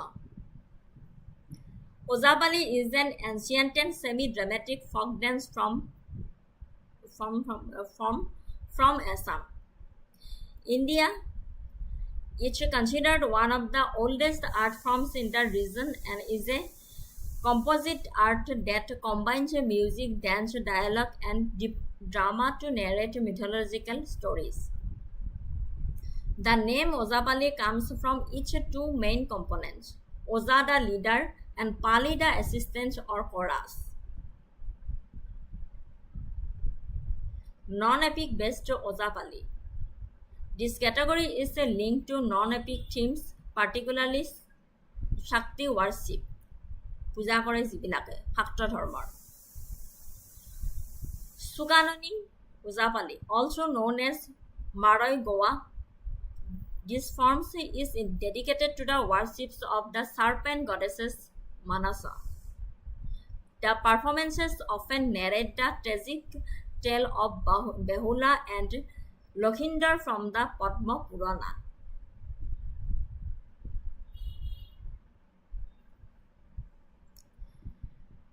Cultural significance.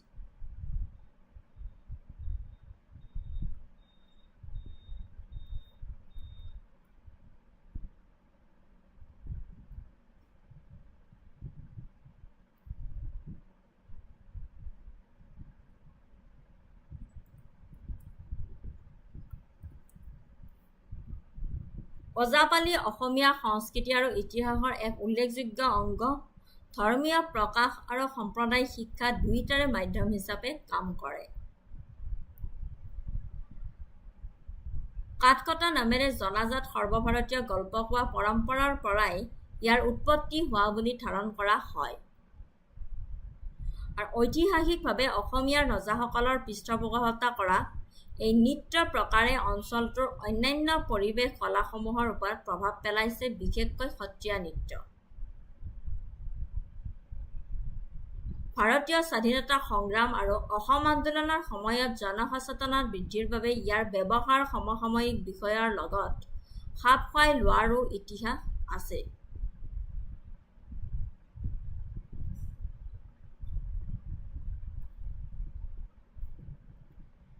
দেৱাদাসী dance.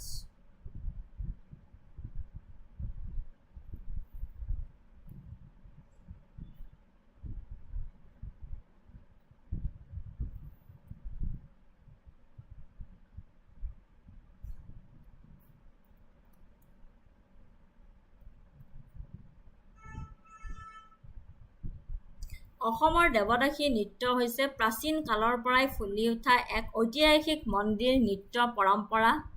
খ্ৰীষ্টপূৰ্ব ৯ম আৰু ১০ম শতিকাৰ ভিতৰৰ শিখৰত উপনীত হোৱা।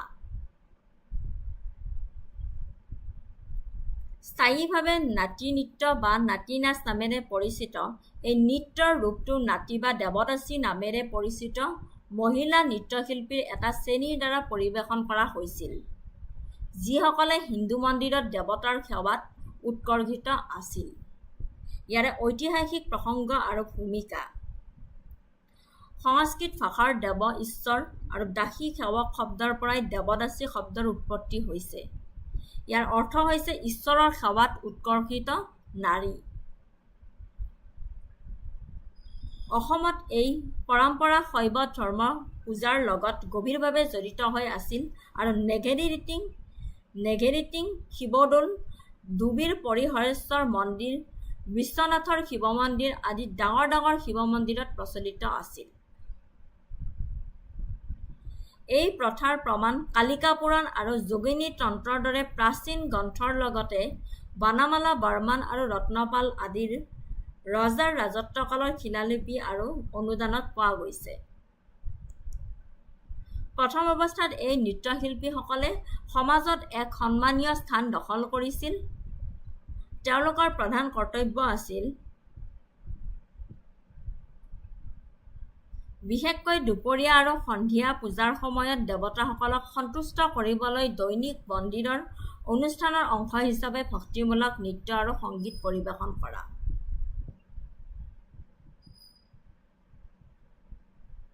বুজি পাইছে?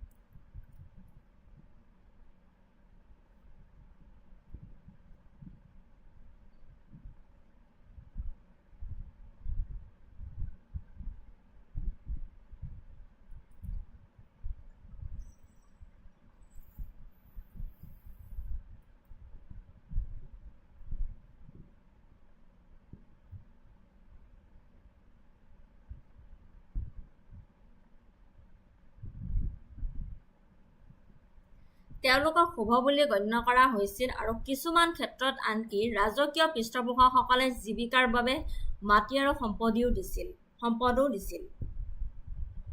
আহোম ৰজাসকল, বিশেষকৈ স্বৰ্গদেউ শিৱসিংহ এই শিল্পৰ পৃষ্ঠপোষক আছিল বুলি কোৱা হয়। শিৱসিংহৰ মুখ্য পত্নী ৰাণী ফুলেশ্বৰী নিজেই নৃত্যশিল্পী আছিল বুলি ধাৰণা কৰা হৈছিল, আৰু যিয়ে এসময়ত দেৱদাসী ব্যৱস্থাই লাভ কৰা সামাজিক স্থানক উজ্জ্বল কৰি তুলিছিল। অৱনতি আৰু পুনৰুজ্জীৱন, ডিক্লাইন এণ্ড ৰিভাইভেল। ১৭ শতিকাৰ আশে-পাশে দেৱদাসী পৰম্পৰাৰ অৱনতি ঘটিবলৈ আৰম্ভ কৰে। ৰাজকীয় পৃষ্ঠপোষকতা হেৰুওৱা আৰু বিদেশী আক্ৰমণৰ দৰে কাৰকে ইয়াৰ পতনত অৰিহণা যোগাইছিল। সময়ৰ লগে লগে পৰম্পৰাৰ পবিত্ৰ স্বৰূপ হেৰাই গ'ল আৰু ব্যৱস্থাটো শোষণ আৰু বেশ্যাবৃত্তিৰ সৈতে জড়িত হৈ পৰিল, যাৰ ফলত ই সামাজিক কলংকিতকৰণৰ সৃষ্টি হ'ল। 20 শতিকাৰ আৰম্ভণিতে ব্ৰিটিছ চৰকাৰে ভাৰতত এই ব্যৱস্থা বিলুপ্তি কৰি পেলাইছিল। আকৌ 20 শতিকাৰ মাজভাগত এই নৃত্যৰূপক পুনৰুজ্জীৱিত কৰাৰ প্ৰচেষ্টা আৰম্ভ কৰিছিল। ৰত্নকান্ত তালুকদাৰ আৰু শিল্পী দিলীপ কাকতিৰ দৰে অগ্ৰগামীসকলে নৃত্যৰ পৰা পুনৰ নিৰ্মাণৰ কঠিন কাম হাতত লৈছিল।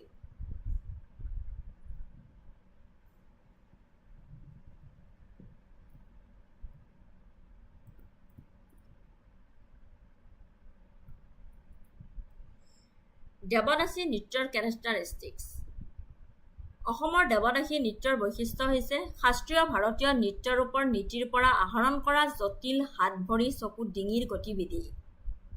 খোল আৰু তাল আদি বাদ্যযন্ত্ৰৰ সংগীতত এই নৃত্য পৰিৱেশন কৰা হয়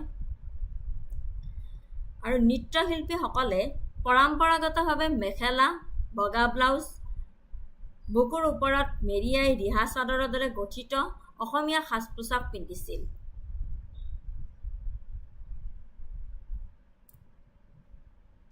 নেক্সট আহিলে থিয়নাম। থিয়নাম হৈছে অসমৰ পৰম্পৰাগত আৰু প্ৰাচীন ভক্তিমূলক গীত নৃত্য প্ৰধানকৈ বৰপেটা জিলা আৰু নিম্ন অসমৰ অন্যান্য অঞ্চলত জনপ্ৰিয়। মহাপুৰুষ শ্ৰীমন্ত শংকৰদেৱে প্ৰচাৰ কৰা এই অঞ্চলৰ বৈষ্ণৱী পৰম্পৰাত শিপাই থকা এক অন্যান্য সাংস্কৃতিক প্ৰথা। থিয়নাম শব্দটো দুটা অসমীয়া শব্দৰ পৰা উদ্ভৱ হৈছে।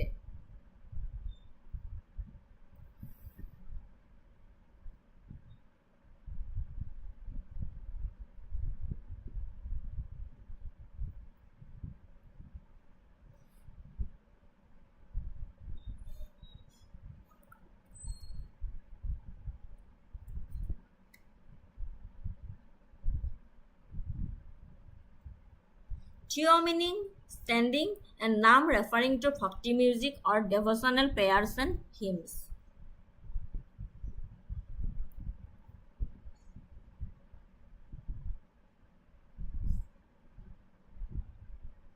নামটোৱে নিজেই প্ৰদৰ্শনৰ প্ৰাথমিক বৈশিষ্ট্য বৰ্ণনা কৰে। বৃত্ত বা শাৰী পাতি থিয় হৈ থকা ভক্তৰ দল এটাই প্ৰদৰ্শন কৰে। লোককথা অনুসৰি এই পৰম্পৰাৰ প্ৰাচীন শিপা আছে বুলি বিশ্বাস কৰে। কিছুমান কিংবদন্তীত ইয়াৰ উৎপত্তি দ্বাপৰ যুগ, হিন্দু ধৰ্মৰ পৌৰাণিক যুগৰ পৰাই পোৱা যায়। কিন্তু সত্ৰীয় পৰম্পৰাৰ ভিতৰত বিশেষকৈ বৰপেটা ক্ষেত্ৰত মহাপুৰুষ শ্ৰীমন্ত শংকৰদেৱে এই ধৰণৰ ভক্তিশিল্পৰ কলাৰ প্ৰৱৰ্তন আৰু প্ৰতিষ্ঠানিকৰণ কৰা বুলি বহুলভাৱে মানি লোৱা হয়। ফৰ্ম এণ্ড পাৰফৰ্মেন্স, ৰূপ আৰু পৰিৱেশন। থিয়নামো হৈছে গায়ন আৰু ছন্দময় শৰীৰৰ গতি দুয়োটাকে জড়িত কৰা এটা মণ্ডলীৰ কলা। সাধাৰণতে এই প্ৰদৰ্শনত 25ৰ পৰা 30 জনীয়া এটা গোটৰ প্ৰয়োজন হয়, কিন্তু বিশেষ অনুষ্ঠানৰ বাবে হাজাৰ হাজাৰ অংশগ্ৰহণকাৰীৰ সৈতে বৃহৎ পৰিসৰৰ পৰিৱেশনো সাধাৰণ। থিয়নাম পৰিৱেশনৰ মূল উপাদানসমূহ হ'ল পাঠক। পাঠক নামেৰে পৰিচিত মুখ্য গায়কজন গোটৰ সন্মুখত থিয় হৈ থাকে। পাঠকে প্ৰায়ে ভগৱান শ্ৰীকৃষ্ণ বা বিষ্ণুৰ কাহিনীৰ ওপৰত আধাৰিত শ্লোকৰ প্ৰাৰম্ভিক দুটা শাৰী আবৃত্তি কৰি সুৰীয়া সুৰেৰে নাম আৰম্ভ কৰে। বুজিব পাৰিছে?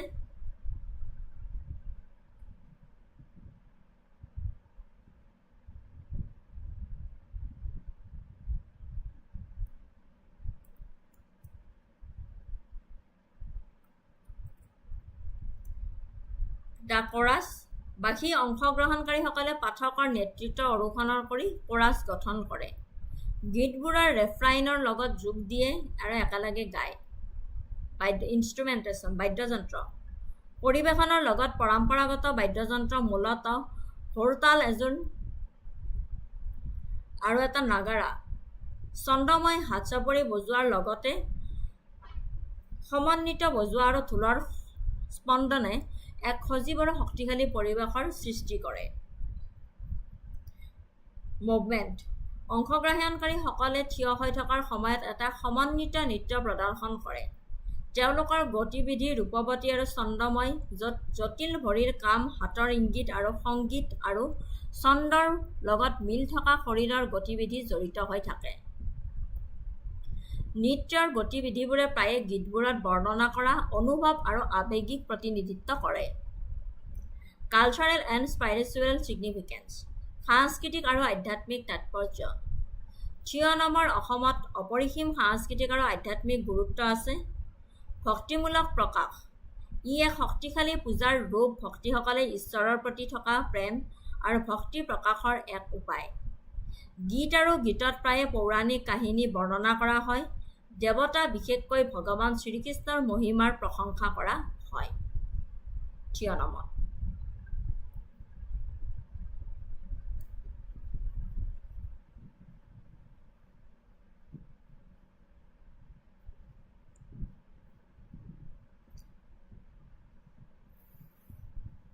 Community and unity, cultural preservation, origin of other forms. এইখিনি পঢ়িছনে আপোনালোকে বুজি পাব। Practice and evaluation. Thionam is performed on various occasions, including religious festivals, the kirtan ghars, prayer halls, and at private or public gatherings organized for the well-being of the community. Temporary altars are often set up for performances in public spaces. The performance is not just a form of entertainment. It is a scared ritual that embodies the deep-rooted spiritual and cultural ethos of Assam. Next, Gumrang dance. The Gumrang dance or Gumrang Soman is a prominent folk dance of missing people, major tribe residing in Assam and Arunachal Pradesh. It is a vibrant and culturally significant performance deeply tied to the agricultural life of the community. Occasion.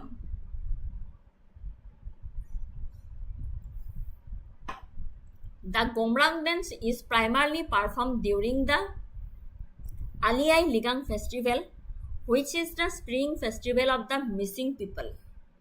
The festival marks the beginning of the Ahu paddy cultivation, with Ali meaning legumes, I meaning seed, and Ligang meaning to sow. The dance is an essential part of the festival's celebration.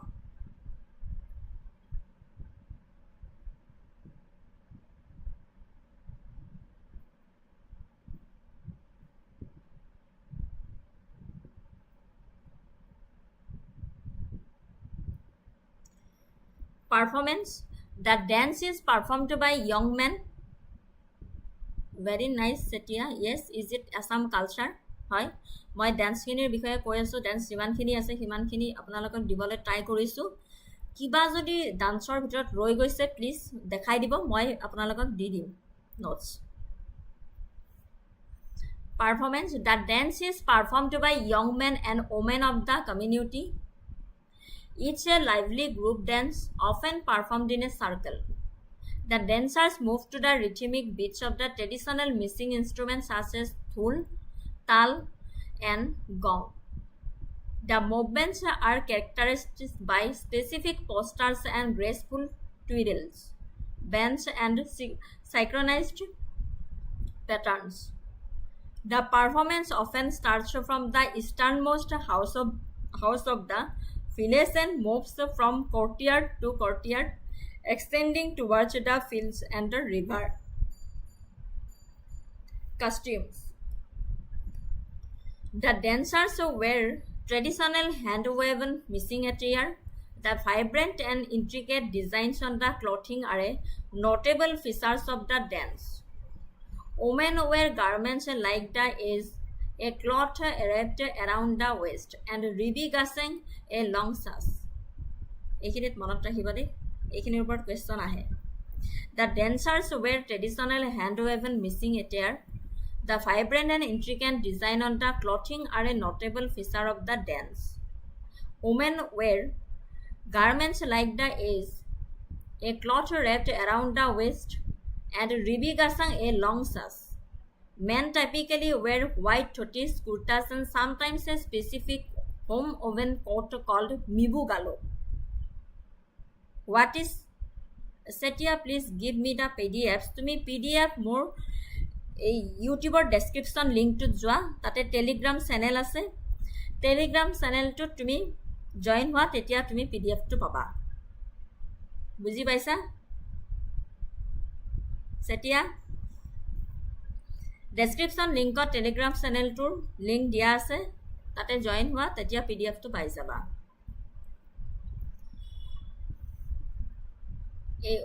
Mibu Galuk, men typically wear white dhotis, kurtas, and sometimes a specific home woven coat called Mibu Galuk. Eight report question ahe, or women keep in the eight report all question correct. Songs, the dance is accompanied by folk songs known as Oinitom. These songs reflect the day-to-day life and experiences of the missing people. They cover a range of themes, including love, affection, joy, sorrow, and the struggle of life. The melodies and rhythms of the songs and instruments are closely intertwined with the dance movements. The Gomrang dance is a beautiful expression of the missing people's culture heritage, their connection to nature, and their agrarian lifestyles. It's a communal celebration that brings the entire village together to celebrate the sowing of seeds and to pray for a bountiful harvest. ঠিক আছে, এইখিনি আছিলে ডেন্সৰ বিষয়ে। অসমৰ fairs and ফেষ্টিভেলৰ ওপৰত যেতিয়া লৈ আহিম, তেতিয়া মিছিং পিপলৰ ওপৰত তেতিয়া মই আৰু ইলাবৰেটলি আপোনালোকক বুজাই দিম। এতিয়া আহিলোঁ মিউজিকেল ইনষ্ট্ৰুমেণ্টছ। গগনা, গগনাৰ বিষয়ে আমি সকলোৱে জানো।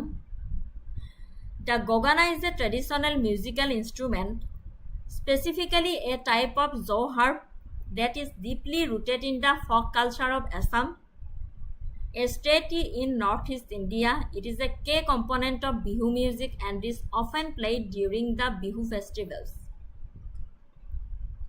which celebrate the different seasons of the Assamese calendar. Description and construction.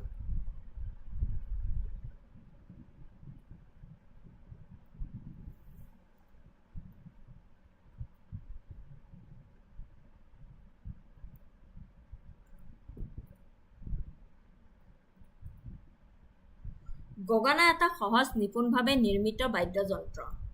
সাধাৰণতে ইয়াক বাঁহৰ এটা টুকুৰা বা কিছুমান ক্ষেত্ৰত শিঙৰ পৰা তৈয়াৰ কৰা হয়। বাদ্যযন্ত্ৰৰ আকৃতি অন্যান্য, ইয়াৰ এটা মূৰত বিভাজন থাকে। কঠিন অবিভাজিত মূৰটো দাঁতৰ মাজত ধৰি ৰখা হয়, আনহাতে মুক্ত বিভাজিত মূৰ দুটা আঙুলিৰে বাৰে বাৰে আঘাত কৰি এক সুকীয়া কম্পনশীল শব্দ উৎপন্ন কৰা হয়।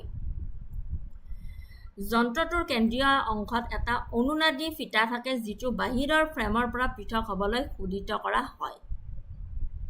এই ষ্ট্ৰিপৰ কম্পনৰ ফলত শব্দ উৎপন্ন হয়। মুখৰ গহ্বৰৰ আকৃতি আৰু যন্ত্ৰটোৰ ওপৰেৰে বায়ুৰ প্ৰবাহ সলনি কৰি গগনাৰ পিচ সলনি কৰিব পাৰি। যন্ত্ৰটো নিজেই পৰিৱৰ্তন কৰিও, যেনে ধ্বনি বৃদ্ধি কৰিবলৈ অনুনাদী ষ্ট্ৰিপৰ ভৰ হ্ৰাস কৰিও পিচ সামঞ্জস্য কৰিব পাৰি।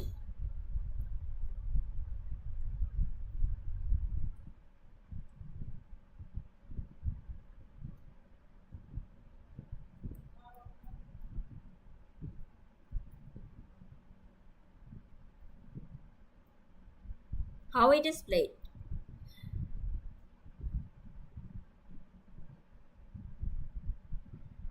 গগনা বজাবলৈ এটা নিৰ্দিষ্ট কৌশলৰ প্ৰয়োজন হয়। কঠিন মূৰটো খেলুৱৈৰ দাঁতৰ মাজত ধৰি ৰখা হয়। বাওঁ হাতৰ বুঢ়া আঙুলি আৰু তৰ্জনী আঙুলিৰে বাদ্যযন্ত্ৰটো সহায় কৰা হয়। তাৰ পিছত সোঁ হাতৰ আঙুলিৰে গগনাৰ মুক্ত মূৰবোৰ আঘাত কৰা হয়। যিজনে বজাই তেওঁৰ মুখখনেৰে অনুৰক্ষিত কক্ষ হিচাপে কাম কৰে আৰু মুখৰ আকৃতি আৰু আকাৰ সলনি কৰি তেওঁলোকে শব্দৰ হাৰমনিক আৰু টিম্বাৰক হেঁচা মাৰি ধৰি বিভিন্ন সুৰৰ সৃষ্টি কৰিব পাৰে। এতিয়া গগনাৰ প্ৰকাৰ হৈছে ৰামধন গগনা আৰু লাহৰী গগনা। এইখিনি আপোনালোকে পঢ়িলে বুজি পাব। গগনাৰ তাৎপৰ্যটো কেনেকুৱা? গগনা কেৱল বাদ্যযন্ত্ৰতকৈ অধিক, ই অসমীয়া সাংস্কৃতিক ঐতিহ্যৰ এক অবিচ্ছেদ্য অংগ বুলি ক'ব পাৰি। ইয়াৰ মোহনীয় ধ্বনি বিহু সংগীতৰ এটা প্ৰধান আৰু বিহু গীত আৰু নৃত্য উভয়তে এক অনন্য সোৱাদ যোগ কৰে। ই বিহু উৎসৱৰ আনন্দময় মনোভাৱৰ প্ৰতীক আৰু অসমৰ কৃষি সমাজৰ কাহিনী আৰু আৱেগ অনুভূতিৰ বৰ্ণনা কৰা লোকগীতৰ সংগীত ব্যৱহাৰ কৰা হয়। পুৰুষ মহিলা উভয়েৰে বিহু পৰিৱেশনত এই বাদ্যযন্ত্ৰৰ ব্যৱহাৰে অঞ্চলটোৰ সাংস্কৃতিক তন্ত্ৰত ইয়াৰ গুৰুত্বক উজ্জ্বল কৰি তুলিছে।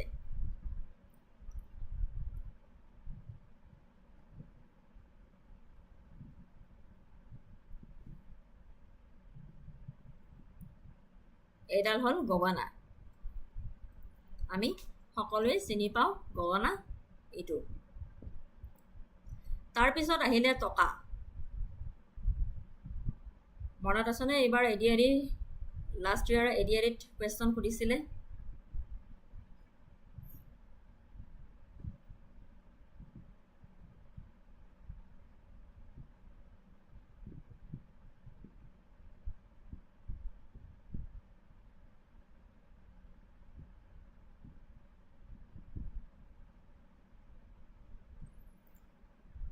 Toka.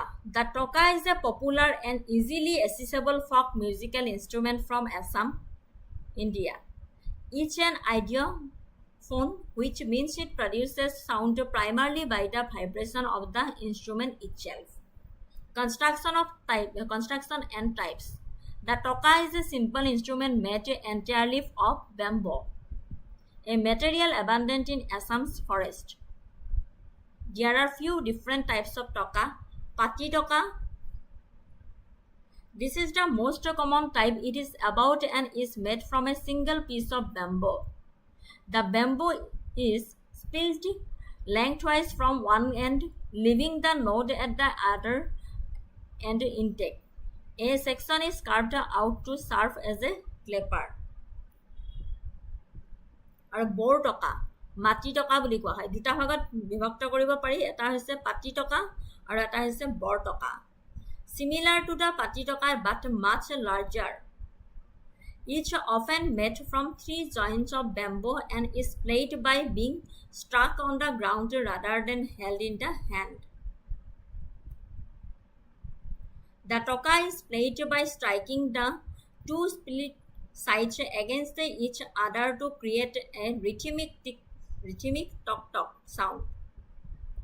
The instrument sound is said to have originated from the sound of hand clapping, which was primarily a way of keeping a beat in early bihu music. It is a crucial part of Assamese folk music, particularly during the Bihu festival. The toka is one of the 8 instruments traditionally used in Bihu and is considered an indispensable part of the Bihu dance, especially the nocturnal Bihu performance by girls. Some even believe that the sound of the toka during these dances help to drive away harmful insects from the rice fields. The Bodo tribe of Assam has a similar instrument called the thorka.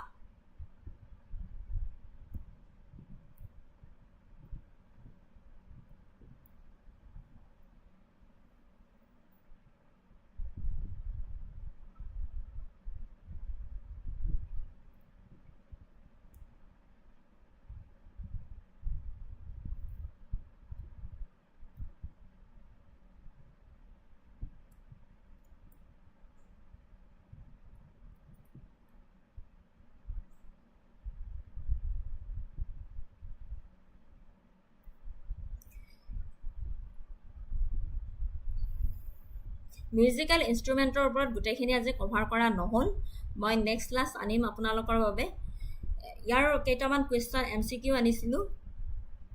Consider the following statements regarding the Assam's traditional handicrafts. Assam is famous for its bamboo and can crafts. Statement 1. Statement 2 সুধিছে, traditional fishing tools in rural Assam are often made of bamboo. The zapi is a traditional Assamese hand fan made of cane. Which of the above statements is are correct? Consider the following statements regarding Assam's traditional handicrafts.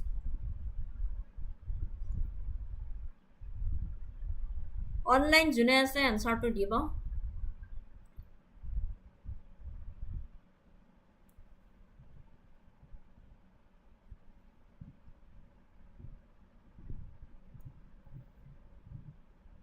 Consider the following statements regarding the Assam's traditional handicrafts. Column nokori moye koi disu answer to. Option A is the correct answer, 1 and 2 only. Explanation di disu. Statement 1, Assam is famous for its bamboo and can crafts is correct.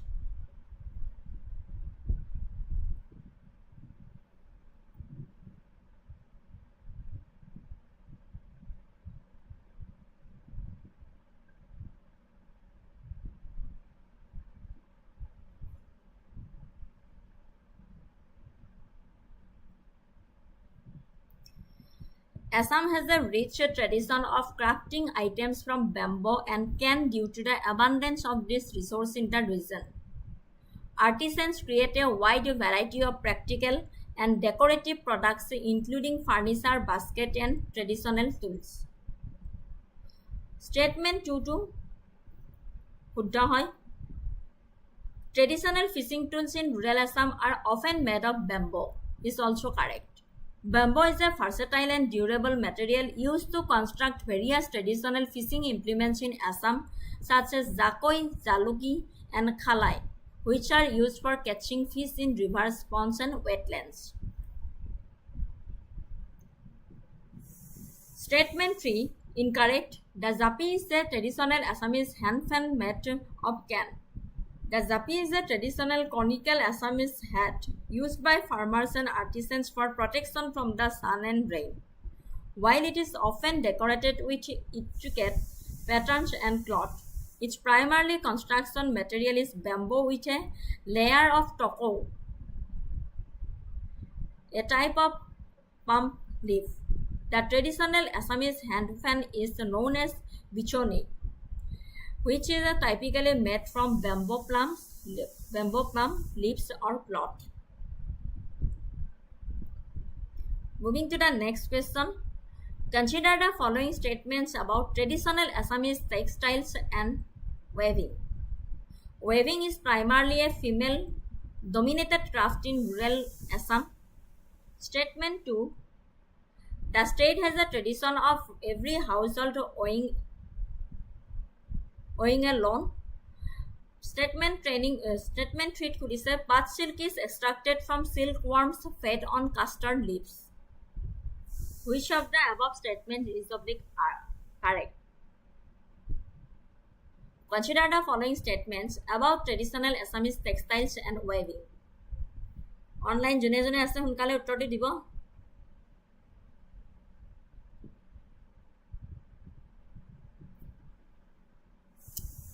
Assamese culture, art and culture আপোনালোকে পঢ়িছে তো.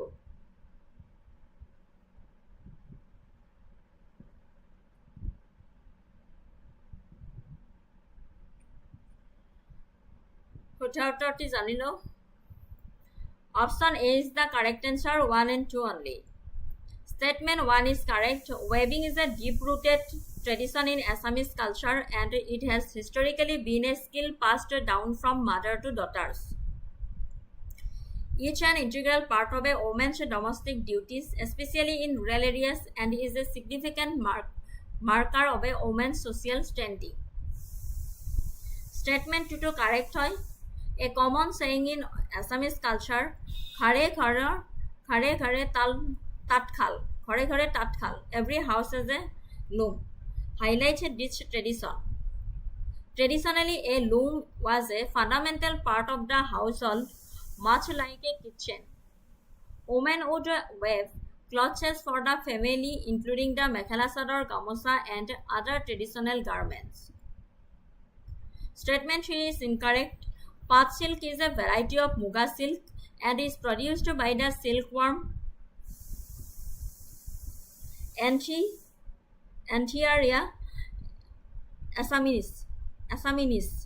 which feature primarily on the leaves of the som and swallow trees.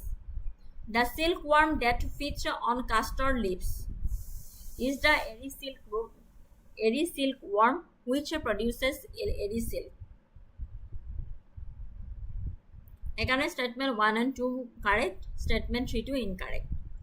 Moving to the next question. Consider the following statements about Horai, a traditional object in Assamese culture. Horai is made primarily from cane and bamboo. It is used as an offering tray during religious and cultural ceremonies. Horai symbolizes respect and is often used to facilitate guests. Which of the above statements is oblique are correct? Consider the following statements about Horai, a traditional object in Assamese culture. Correct answer was option B, 2 and 3 only. Statement 1 incorrect, statement 2 to correct and 3 also correct. কিহৰ কাৰণে correct incorrect হয় মই explanation দি দিছো আপোনালোকে পঢ়ি চালে বুজি পাব next question to লৈ গৈছো consider the following statements about Assamese cane and bamboo products traditional item like mora kola duli are made from cane and bamboo and cane crafts are not eco-friendly Assam exports its bamboo products to other states and countries Which of the above statements is oblique are correct? Consider the following statements about Assamese cane and bamboo products. So correct answer to Sawaha. Option B is the correct answer 1 and 3 only.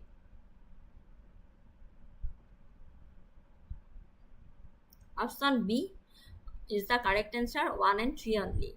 Yet a correct incorrect here karne hoy explanation di disu. আপোনালোকে পঢ়ি চালে নিশ্চয় বুজিব পাৰিব এতিয়া আহিলো এটা current অ্যাফেয়াৰ্সৰ ওপৰত budget 25-26 cultural funding and heritage institutions a one-time grant of rupees 100 crore for Srimanta Sankardev Kalakshetra for research and documentation and preservation The Assam government's budget for 2025-26 includes a significant one-time grant of rupees 100 crore to the Srimanta Sankardev Kalakshetra. This substantial funding is a key component of the state's broader cultural preservation and promotion efforts, particularly under the umbrella of implementing clause 6 of the Assam Accord. Objectives of the grant. The one-time grant is specifically earmarked for enhancing the Kalakshetra core functions. Advanced research. The funds will be used to conduct in-depth research into the diverse cultural heritage of Assam and the Northeast. This includes studying various art forms, historical traditions, and the contributions of different ethnic communities.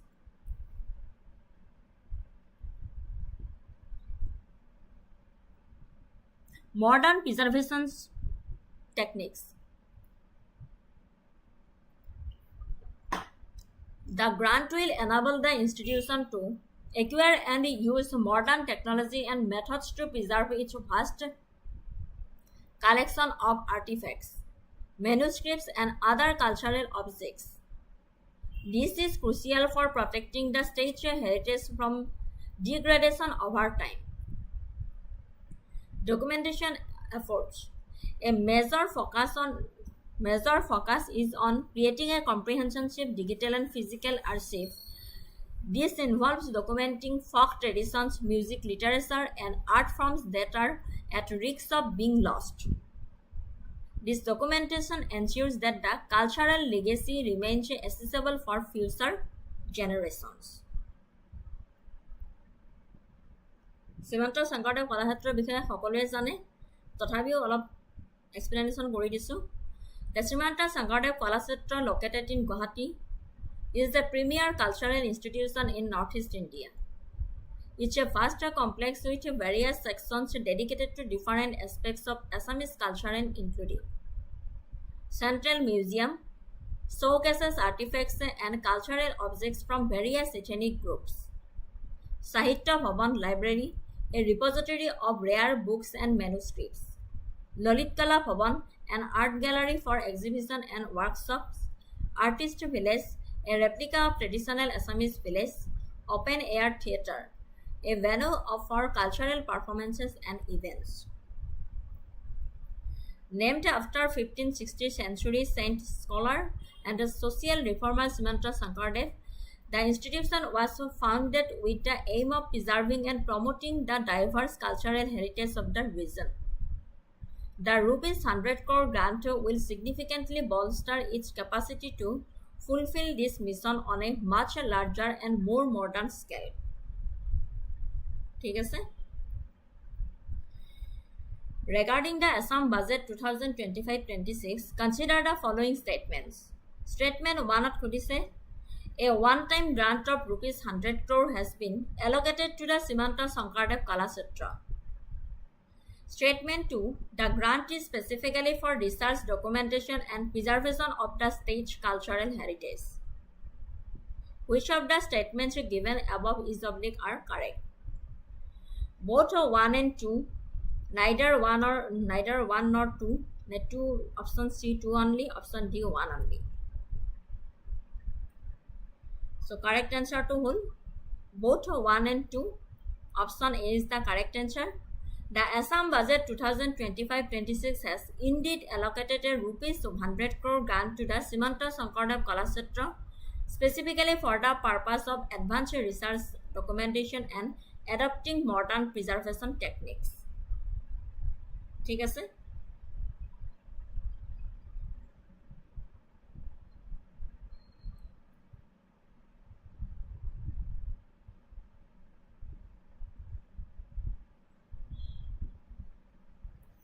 আজিলৈ মই ইমানখিনি আনিছিলোঁ art and culture of Assam. ইয়াৰ ভিতৰত current এফেয়াৰ্ছো আছে art and কালচাৰৰ। গোটেই এটা ক্লাছতে সম্ভৱপৰ নহ'ল, আজি গোটেইখিনি আনিব নোৱাৰিলোঁ, নেক্সট ক্লাছত আনিম। যিসকলে ইমান পৰে মোৰ ক্লাছটো আজি চালে তেওঁলোকক অশেষ ধন্যবাদ জ্ঞাপন কৰিছোঁ। আপোনালোকে পঢ়ি থাকক। পুনৰ নতুন ক্লাছ এটিত লগ পোৱাৰ আশাৰে আজিলৈ বিদায় মাগিছোঁ। শুভৰাত্ৰি। Love you. Take care. Thank you so much.